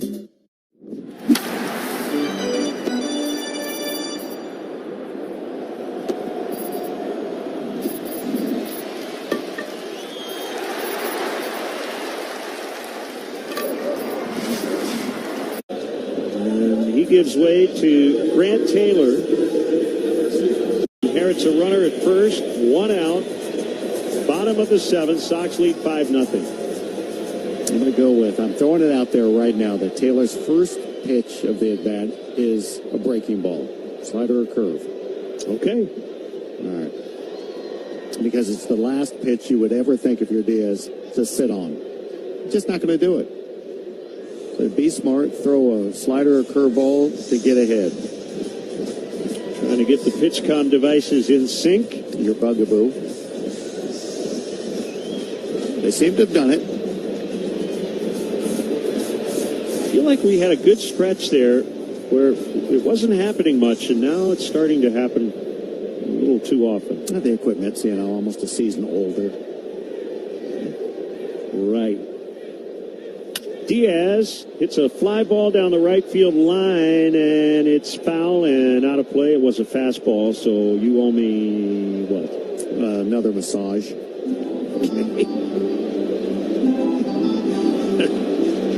Very demanding in between innings. I need one first to get another one. In between innings. It's the stuff I have to put up with. An eagle massage. The 0-1. There's your breaking ball. Curve strike. Just one pitch too early. Yeah. 0-2. You know, I'm happy either way. I thought he'd be ready for the fastball, and he kind of was. He fouled it off deep down the right field line, but not fair, so it didn't matter. Fortes with an average lead at first. Diaz with a very awkward two-strike swing, and he spoils a fastball foul. I think Diaz is upset he swung at it. It was way off the inside. Yeah. Thing about Grant, right, out of the stretch, is he's throwing that fastball about 95 when he normally is throwing around 100. The 0-2 fouled on a slider. So he's gone fastball, breaking ball, fastball, breaking ball. So if you're Diaz paying attention, you're going, hey, I'm going to get a fastball. But hard to commit to it with two strikes. You just want to stay alive and battle. The pitch, low on a curve.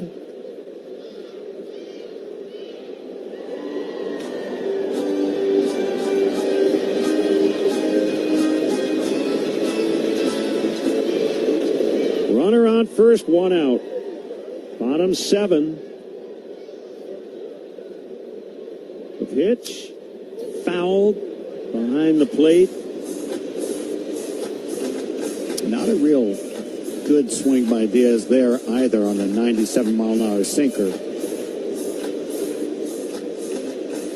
So he's trying to fight off the fastball and hit a hanging off-speed pitch if it's a mistake. Another 1-2. Another foul. I mentioned the other day, Diaz recently surpassed 1,000 hits with the Rays. He had 75 hits in 88 games over 2 seasons with Cleveland to open his career. A 1-2, and he swings and misses on a curve in the dirt and strikes out. That'll bring up Aranda. That is one of those at-bats that when you know Andy Diaz as we do, unusual. Didn't really take many good swings. Swung at one that bounced in front of the plate to end the at-bat. That's not like him. Thank goodness we're seeing a guy that's not on fire. Aranda hits a bounding ball to the shortstop. Montgomery will throw to first, and that will do it. Through 7, White Sox. You could see a lot of different characters at the ballpark, and this week brought out some of the best. I just hope that whatever was going on with that hot dog, that dog now owned that hot dog. I have not seen a cup on the bottom of a spike. This is more of a hand grenade than it was a throw toward second. Osuna hits one into the cone. So look up and look out. That bat exploded, and the Mariners haven't blown it up. Florida man's a real thing, Wayne. Tarps off. Freebird time at Busch. Fantastic entertainment. Hats off and shirts off for the top defensive plays of the week. Towards the side rail, he crashes into the wall, and he made the catch. Another stop by Peraza, throw from his back, and he got it. Now, look if you dare, I shall not drop the ball. Church is gonna make a diving catch. Holy smokes, what a catch by Julio Rodriguez. Into the dugout, flips into the dugout. Did he hold on? He did. How about that? Yordan Alvarez crushes one high and deep. Forget about it. 44 just mashes the first pitch he sees tonight for his 35th home run of the year. And the Astros out in front 1-0. I still don't know what he did, what the baseballs did to him to make him so mad. That ball was destroyed and left no doubt about it. Joe Adell and Wright didn't even flinch. He just admired him.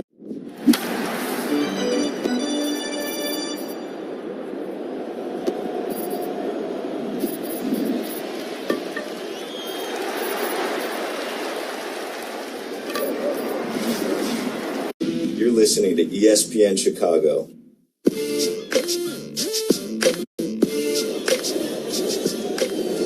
Top of the 8th. Right-hander Alex Cook, who made his major league debut a couple of nights ago. 2 scoreless innings. faces Colson Montgomery. 5-0 White Sox. And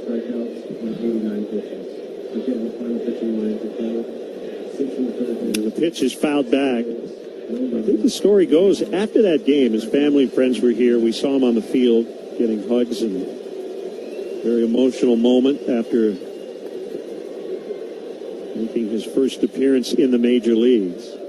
The 0-1 is a strike. I guess he got a ride back to wherever he's staying here. I think from Chandler Simpson. He got a flat tire. And Cook replaced the tire. Simpson may not have known how. A lot of modern people don't know how to change a tire. The younger people of this generation. The 0-2 pitch just missed, low and outside. 97 on that four-seam fastball.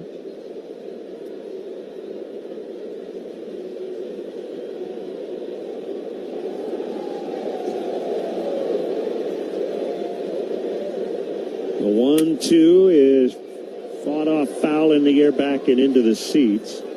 Can you change a tire? You know how to do that, right? I would not trust my ability to do that. So they hit a pothole, according to MLB.com. Quote, we got out, it got it changed. I know how to change a tire. I helped him, meaning Simpson, learn. He wanted to do something so he'd know it for the future. There we go. So we'll pass it forward. Called strike 3. Montgomery out for looking.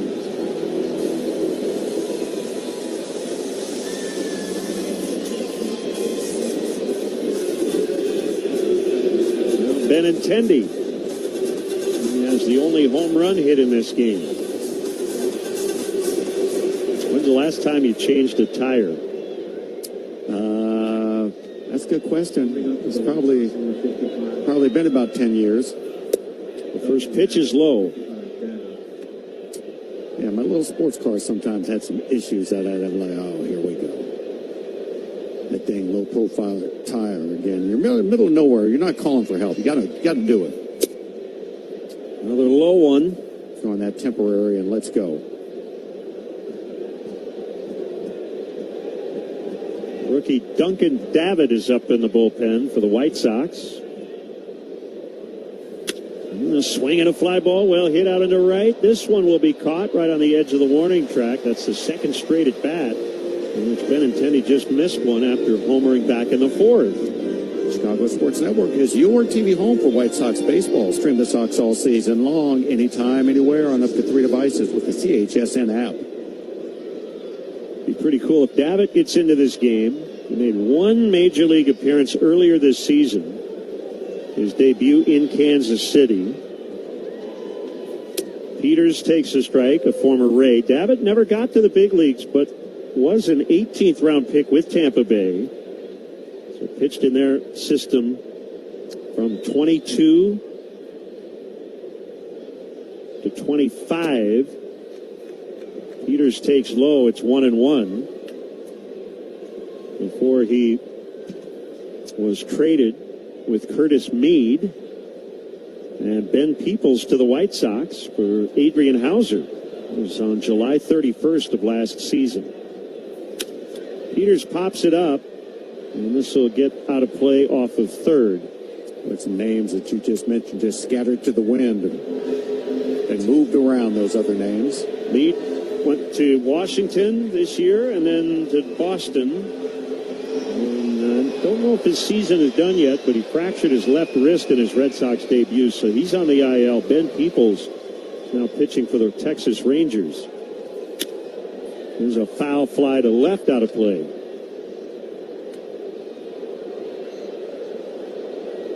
Adrian Hauser is a San Francisco Giant.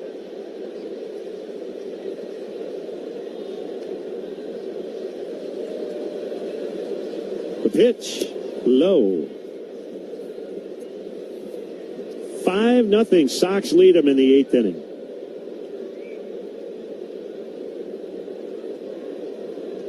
Houston leading Texas again, 3-2 in the 6th. The 2-2 pitch popped into shallow left. The third baseman, Caminero, with a diagonal route out near the foul line, and he makes the catch.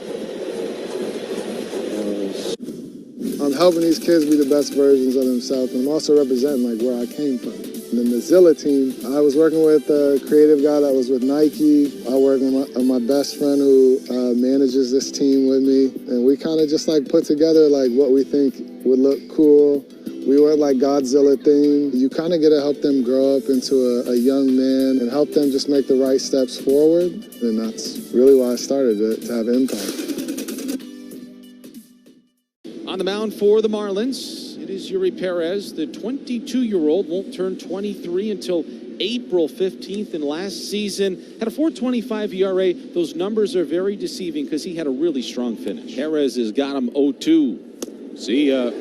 That's the old good morning, good afternoon, and good night, and all on heaters. When you got it going, stay with it. 3-2 right there, called strike three. The four-seamer, which he'll throw probably over 50% of the time. Nobody on, 2 out. The 2-2 pitch from Perez to Rumfield. Called strike three. Look at the emotion from Yuri Perez in his season debut. Yuri got him with a fastball. He gets the approval of Sandy Alcantara. 7 innings for Perez. Yeah, and it's really amazing when you say he's still just 22 years old.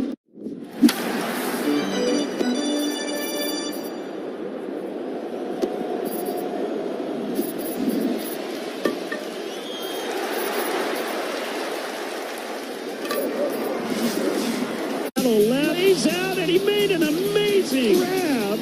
This is the Hard Rock Casino White Sox Network.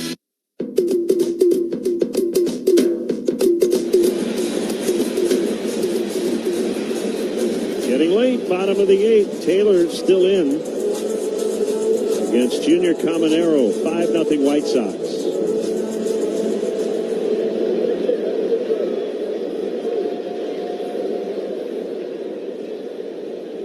First pitch is low on a curve.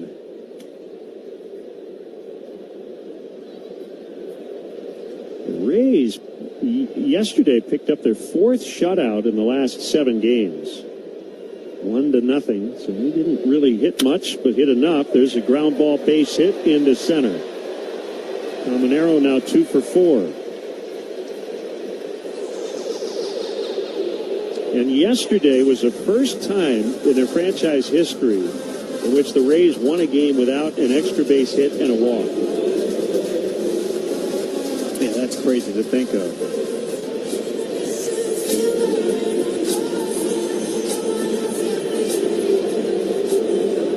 That brings up Ryan Valade. The sun must be shining again because the roof has really brightened. Got a lot of rain earlier. Valade takes high.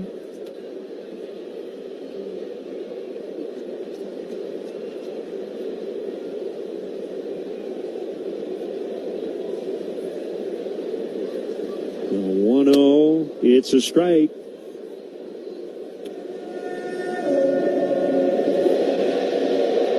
Still delayed in Cleveland. Guardians 5-0 over the Diamondbacks. But they're on hold in the 6th inning. The 1-1 is fouled.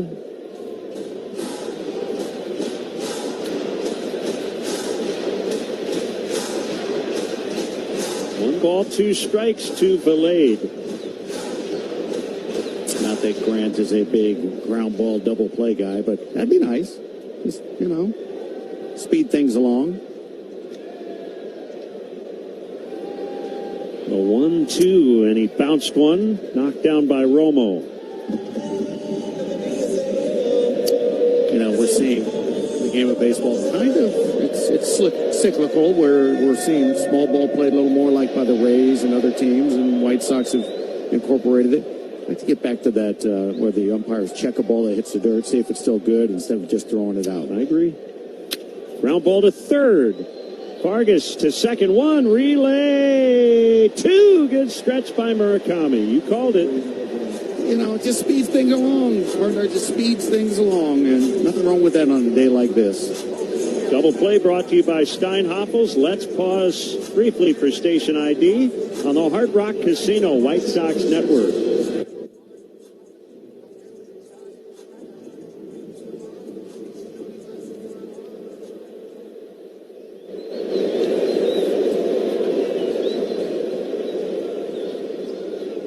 Two outs in the inning, and the batter is Chandler Simpson. And he swings and misses on a curve. Simpson's all about just making contact. He does not strike out. The 0-1, he drops in a beauty, a curve for a strike, 0-2. Simpson has just 38 strikeouts this year. Well, when you look at his profile, he can't strike out. That's right? exactly right. He's got to be an on-base guy. He takes low because he doesn't slug really at all. His job's to get on base and make stuff happen.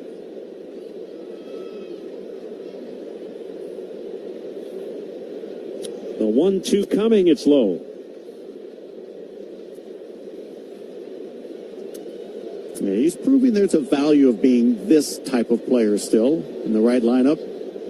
Make things happen, get on base, force the defense to have to make plays because they're always making contact. 2-2 is bounced to short. Colson's got to hurry. The throw, and it's off the mark and probably would have been late. Simpson's going to end up at second. So likely an infield single and a throwing error on Colson Montgomery. Had to backhand that one and throw on the run. That's what I just finished talking about. This is what he does. Just makes contact and makes you have to make a play. And Colson rushed his throw. He wasn't going to probably get him anyway on a chopper that he had to go backhand. He was shading up the middle, and so when he had to run far to his right to field it, did everything in his power. The only problem is making sure you don't throw that away. So it is a single, his third, and a throwing error charged to Montgomery. First pitch swing by DeLuca, ground ball, sliding play by Vargas. He'll throw to first, and the inning is over. Well, that makes up for the miscue that just happened prior to that. Great defense by Vargas. Rays, Strand 1. We go to the ninth inning. White Sox 5, Rays nothing on.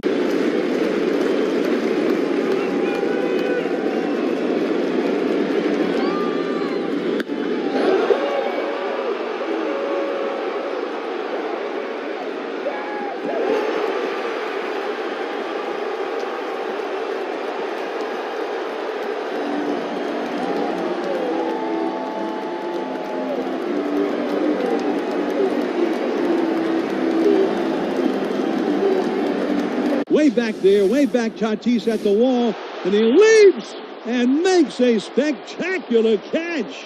He brought that one right back into the ballpark. That is 5 straight strikeouts now for Burke. Sean Burke, 6 scoreless, 3 hits, 2 walks, 10 strikeouts. Swung on and driven, high and deep, and is gone!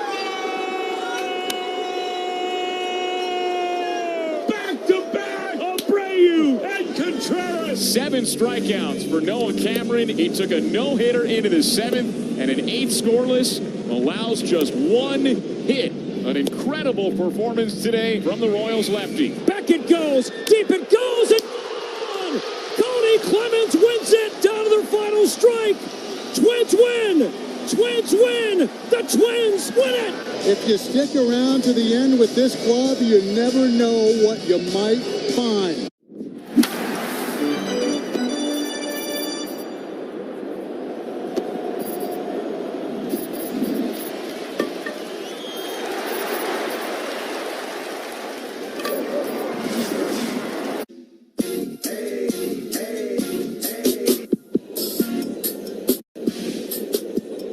Second inning of work for the rookie Cook.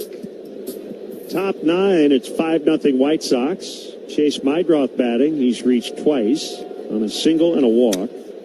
And dribbles one foul off the end of the bat.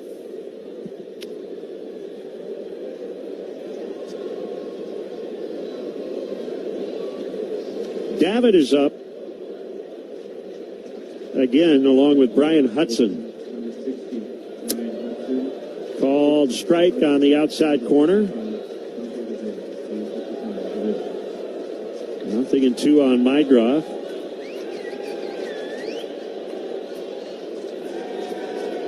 The pitch. Lined in the left center. That's a base hit. Single for Mydroff. Well, as soon as Chase made contact with that, Simpson was off to the races. I mean, you got to hit it pretty far away from him if he's not going to catch it, because he read that perfectly and had no chance of making the play. Pereira, who doubled home 2 in his last at bat to end an 0 for 20. The pitch. He looks at one low on a slider. Pereira's not the biggest of guys, but he has got big man power. Mentioned that double. He can drive the ball out any direction of the ballpark. Pitch. Swing and a high, deep drive out in the left center. Simpson back at the fence. It's a home run. Just got it over the yellow line. A 2-run homer for Pereira. Kind of like that. He has power all directions, and that over the top of where he hit the double. And he's feeling a little bit confident after smoking a double in the gap. Now smokes one over the gap in the same section of the ballpark.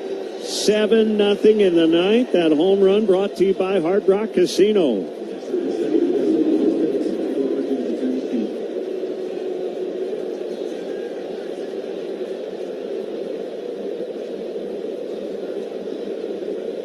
Guessing it'll be Davitt now in the bottom of the ninth.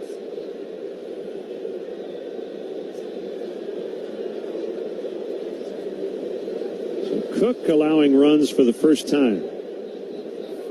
And Romo fouls.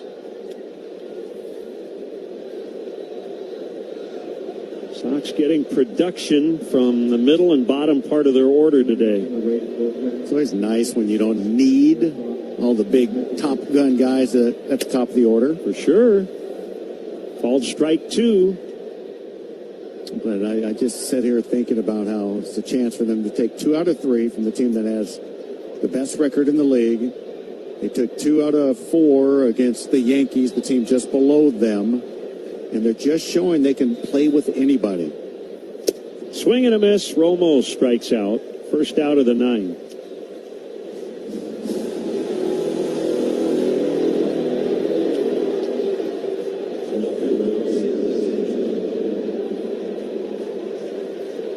Here's Antonacci looking for a salvage. He did reach in the first, but it was on an error, so officially 0 for 4.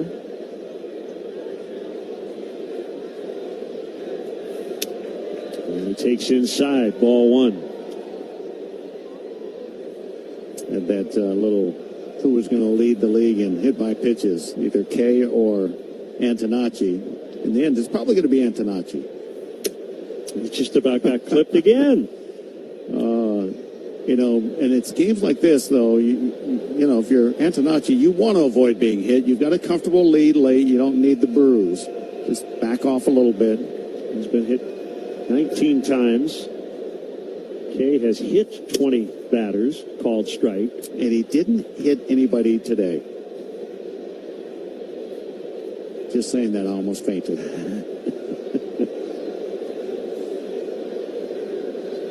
2-1. Missed low and outside on a changeup.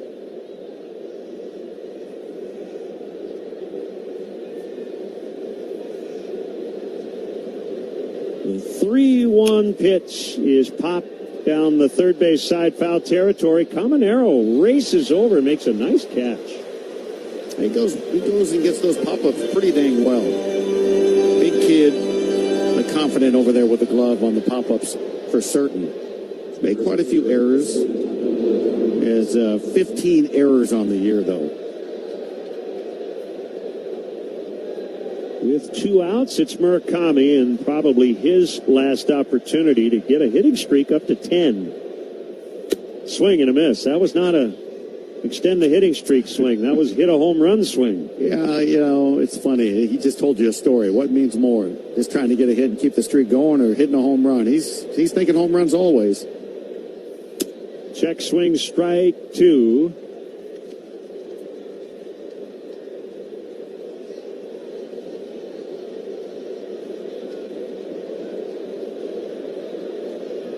Alex Cook pitches. Fouled.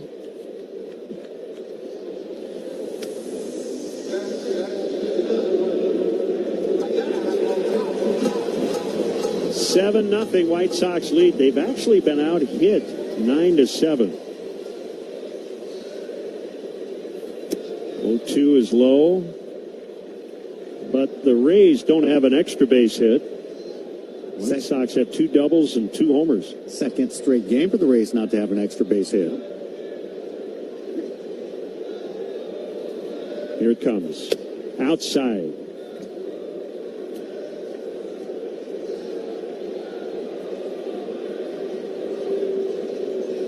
The Yankees lead the Cubs 2-1 in the 7th at Wrigley Field. Garrett Cole went 5 2/3. Another miss, and it's a full count to Murakami. The Yankees finally had to pack their bags. They're leaving Chicago today.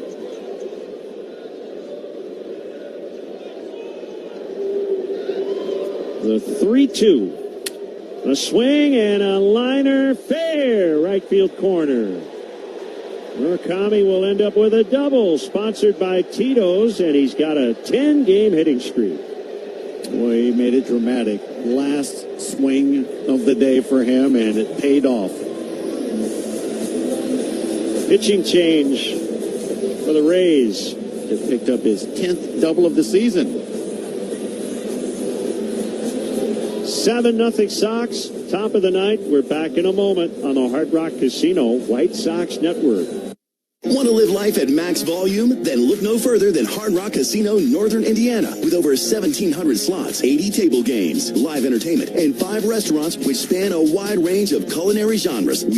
Puedes ser el dueño de grandes momentos del béisbol. MLB Auction te permite participar en la subasta de bates, bolas y jerseys autografiados, con artículos de tus equipos de grandes ligas favoritos, leyendas y jugadores. Visita auctions.mlb.com. Line to center field, and it's a diving catch from Dalton Varsho. One of the best defensive center fielders in the American League. Montgomery going back. Rookie, that's how you bring it back. Long run for Langford, but he'll reach up and make the catch. Full stride into that corner. What a nice catch by Wyatt Langford. Out toward Valdez, and the magician! The diving play by Esmerlin Valdez. The magician doing it all today. Here comes a charging, diving and catching is Cody Clemens. No matter where that dude is played, infield, outfield, makes another good play. Down the left field line, and it might be trouble. And what a sliding play by Soderstrom. Wow, so Tyler Soderstrom, a nice sliding catch. Harris to first, and Alonso is there. He dives into the bag to beat him. Another polar bear plunge over at first base.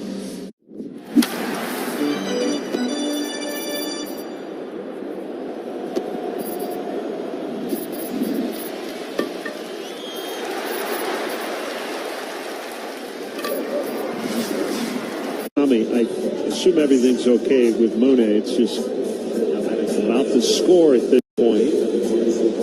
After he doubled with 2 outs in the ninth, and Chris Roycroft, 6'8" right-hander from Dundee, Illinois, will face Miguel Vargas.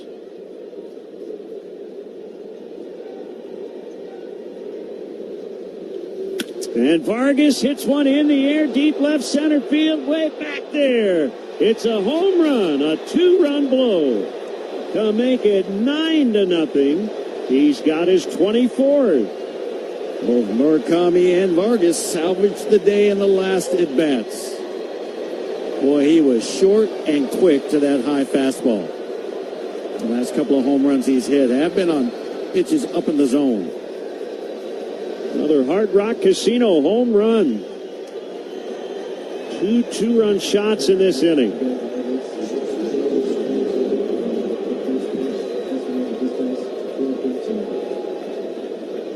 Both home runs in a very similar spot and over 400 feet to left center. Pereira and Vargas. Olson Montgomery takes outside.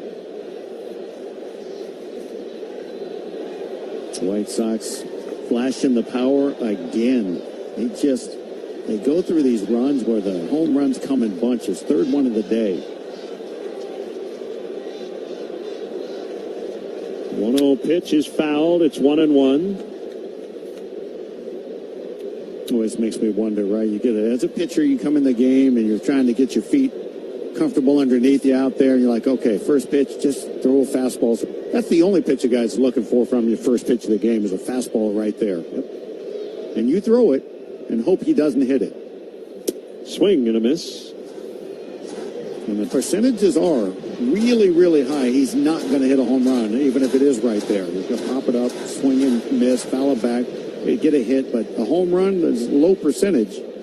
But it makes you wonder, why not just say, I'm going to get a breaking ball over to get ahead. He's not swinging at that the first pitch that I throw the game. If he does, you tip your cap. The 1-2. Swing and a miss, strike 3. Colson not happy with himself. 4 strikeouts. He did double in his first at bat. 1 for 5. Sox lead. Just when we think we've seen it all, baseball gives us something new to talk about. Splits 2 defenders and makes a great grab. The kick is good. Right through the flying uprights. Whoa, went down inside his chest protector. That's not a catch? Make way for Batman. People would love this if we did Lady in the Tramp. Ronald Acuna Jr. pouring dirt into Ozzie Albies' glove. He flips the entire glove to first base. Fast and furious and dead on.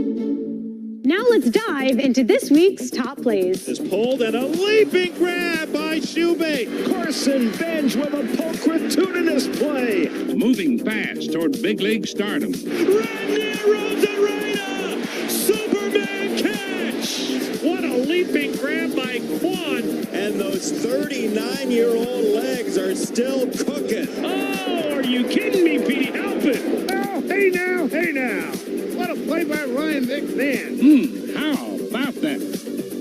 Puedes ser el dueño de grandes momentos del béisbol. MLB Auction te permite participar en la subasta de bates, bolas y jerseys autografiados, con artículos de tus equipos de grandes ligas favoritos, leyendas y jugadores. Visita auctions.mlb.com.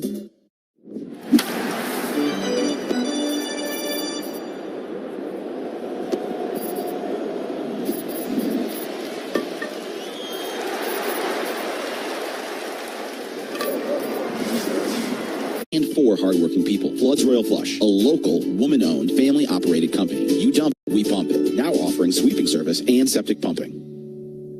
You're out of there, leaky store brands. When all else fails, try North Shore Adult Diapers for even the heaviest control problems. Visit northshore.com.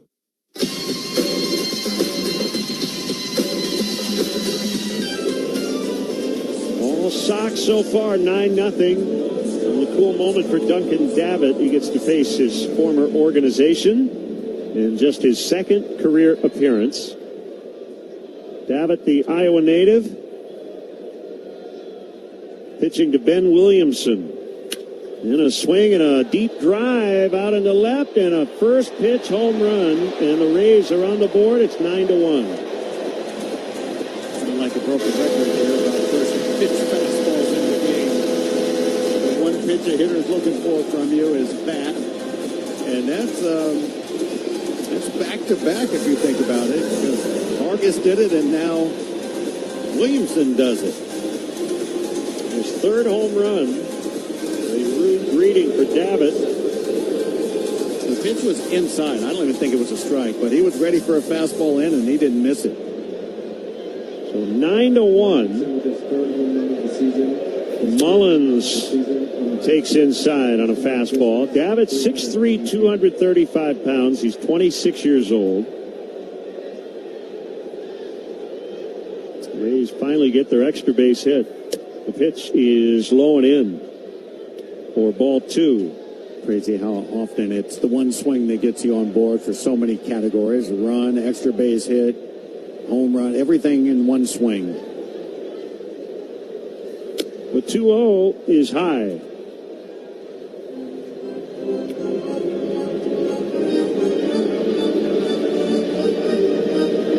All three on Mullins. He will not be swinging here with his team down a bunch. And he takes a strike.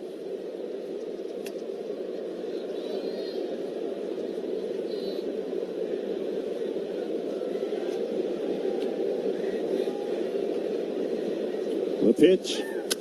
Swinging a high foul fly down in the bullpen area and right. And Vargas will make the catch, and he's knocked down by Meidroth as they very softly collided. Yeah, Meidroth, who has the right to take charge on that, but Vargas was kind of set up underneath it. Pretty routine for him. He's calling it. Meidroth never looked. That's one of those times where you want to, as a second baseman, see how your first baseman's getting over there underneath that one before you try and call him off. But with this roof, it's hard to take your eye off the ball and check on your teammate. Fortes takes ball one.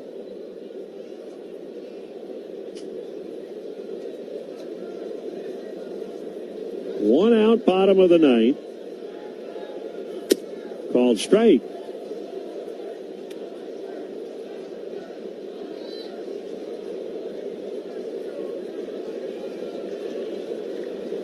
So I got one for you here. I'm ready. It's kind of interesting, and maybe it's that time of year as we get into August. Tempers flaring a bit. Line drive, fair. Left field corner for Fortes. As he runs towards second, he'll slide in with a double. One out double for Fortes. Last night at the end of the game, the Tigers beat the A's, and Kenley Jansen was yapping with Jeff McNeil. Detroit won by 2. McNeil had bunted his way on in that inning, and Jansen was upset that he bunted for a hit. Today, before the rain delay in Cleveland, the bench is cleared. Tim Tawa with a bunt attempt for Arizona during a Gavin Williams perfect game bid, and the Guardians were not happy with the Diamondbacks. Grounded foul. So 2 basically benches clearing incidents because of bunts the last 2 days. What's up with that? Guys are a little too sensitive. I don't get it. Takes me back to the Ben Davis bunt for a base hit back in the 90s. Don't say that name around Bob Brenly. That's what I mean. I've given him a lot of grief for that over the years. It was a one-run game or two-run game, and they needed a base runner, and the tying run would come to the plate. Ben Davis bunted in a no-hit game, and I believe got a hit and brought up the next batter. But there was a lot of irate opposing players going, "Oh, that's cheap." I'm like, cheap? He just got the tying run to the plate. It's brilliant. Do anything you can to try and beat the opponent. I don't understand where the problem is. The 0-2 is low. Do you see a problem with it? No. You're trying to beat the opponent as far as I know. And if there's some unwritten rule and no hitters, that's no. Is swinging bunts okay? As long as you were swinging? Right. Guys, game, or if he's smart enough to try and get on via the bunt and you're giving it to him in a 2-run lead, I think you're silly. 1-2 swung on and missed. Palacios batting for Diaz strikes out. Richie Palacios takes out number 2, and here's Aranda with 2 outs in the ninth. 9-1 White Sox. You know, my number one thing, if I was talking to an organization, is remind your team every day that you're only there for one reason that day. That's to beat the opponent. That's the only reason you're playing the game today. Duncan Davitt delivers. Swinging a ground ball. Backhanded by Vargas at first. The flip to Davitt at the bag. Ball game over. White Sox beat the Rays. 9-1 the final, and they take 2 of 3 against the team with the best record in the American League. We'll have more from the Trop in a moment on the Hard Rock Casino White Sox Network. Hey, it's the good kid. When it comes to my ride, I don't mess around. That's why I drive an Advantage Chevy. 3 locations. Chicagoland's covered. Boom. You want a Chevy? They got every Chevy. You want savings? Oh, yeah. They've got that, too. And here's what matters most. Trust. When you walk into an Advantage Chevrolet Hodgkins, you're not getting the runaround. They respect your time. They respect your budget. They shoot you straight. Head to Advantage Chevrolet in Hodgkins and see what I'm talking about. Advantage Chevrolet. Together. Let's drive. I'm Courtney Cronin, live at the ballpark with the team behind Costa Iavoni, Julio Costa and Anthony Iavoni. Courtney, Chicago fans love straight talk. Does that help in your reporting? Absolutely. No curveballs, just honest questions. It's the Chicago way. Same here. When someone's injured, they don't want to run around. They want answers. And when you're local, you step up to the plate for your community. It's about trust, one Chicagoan to another. Costa Iavoni, your trusted local personal injury attorneys. We get you. Call 708-4-MILLION or visit The first thing people realize is the history of Montgomery, and that history is real. So while that history is in the past, it also helps us move forward in a positive way. Just like a lot of other of the 120 minor league teams, the baseball is not what we do, right? The Tampa Bay Rays do a phenomenal job of sending amazing athletes here, and we let them handle the baseball, and we handle everything outside the line.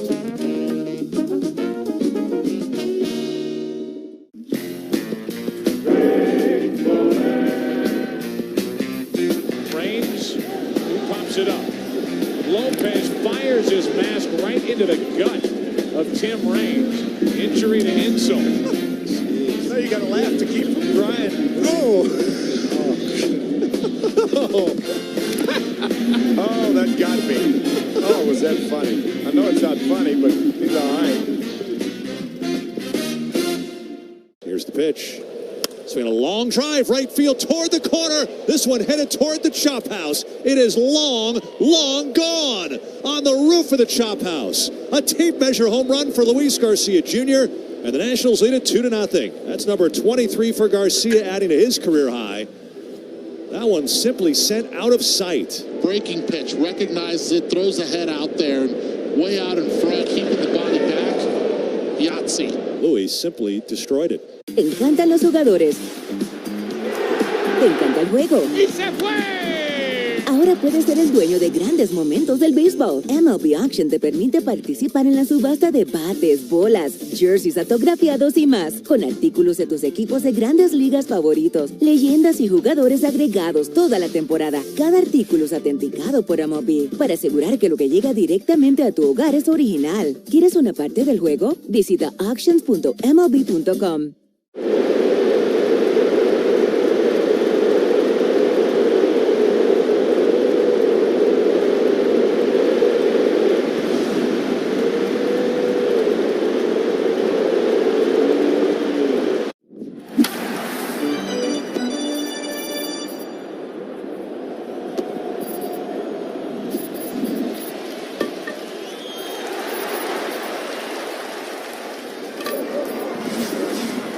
Couple of road trips all of a sudden where they'd struggled. They took 2 out of 3 in Toronto, 2 out of 3 in Texas. They've taken 2 out of 3 here in Tampa. Things have turned in the right direction. In the area they needed to improve, they have, and that's a good sign. So an off day tomorrow. Sox and the Boston Red Sox start a 3-game series, all-night games, beginning Tuesday. Great work by our entire crew. Mark Miller, our engineer here in Tampa. Our producers, Justin Pottinger, Nick Palazzolo in Chicago, and double duty Brendan Riley, our executive producer and post-game show host. Take it away, Brendan. Thanks, Len. What a fun series this was between the current 1 and 2 seeds in the AL. We're going to have a fun post-game show talking about this one, but also talking about the big trade the Sox made last night. We'll bring some sound to you from Chris Getz, who spoke about that trade and what may be ahead before the deadline earlier this morning.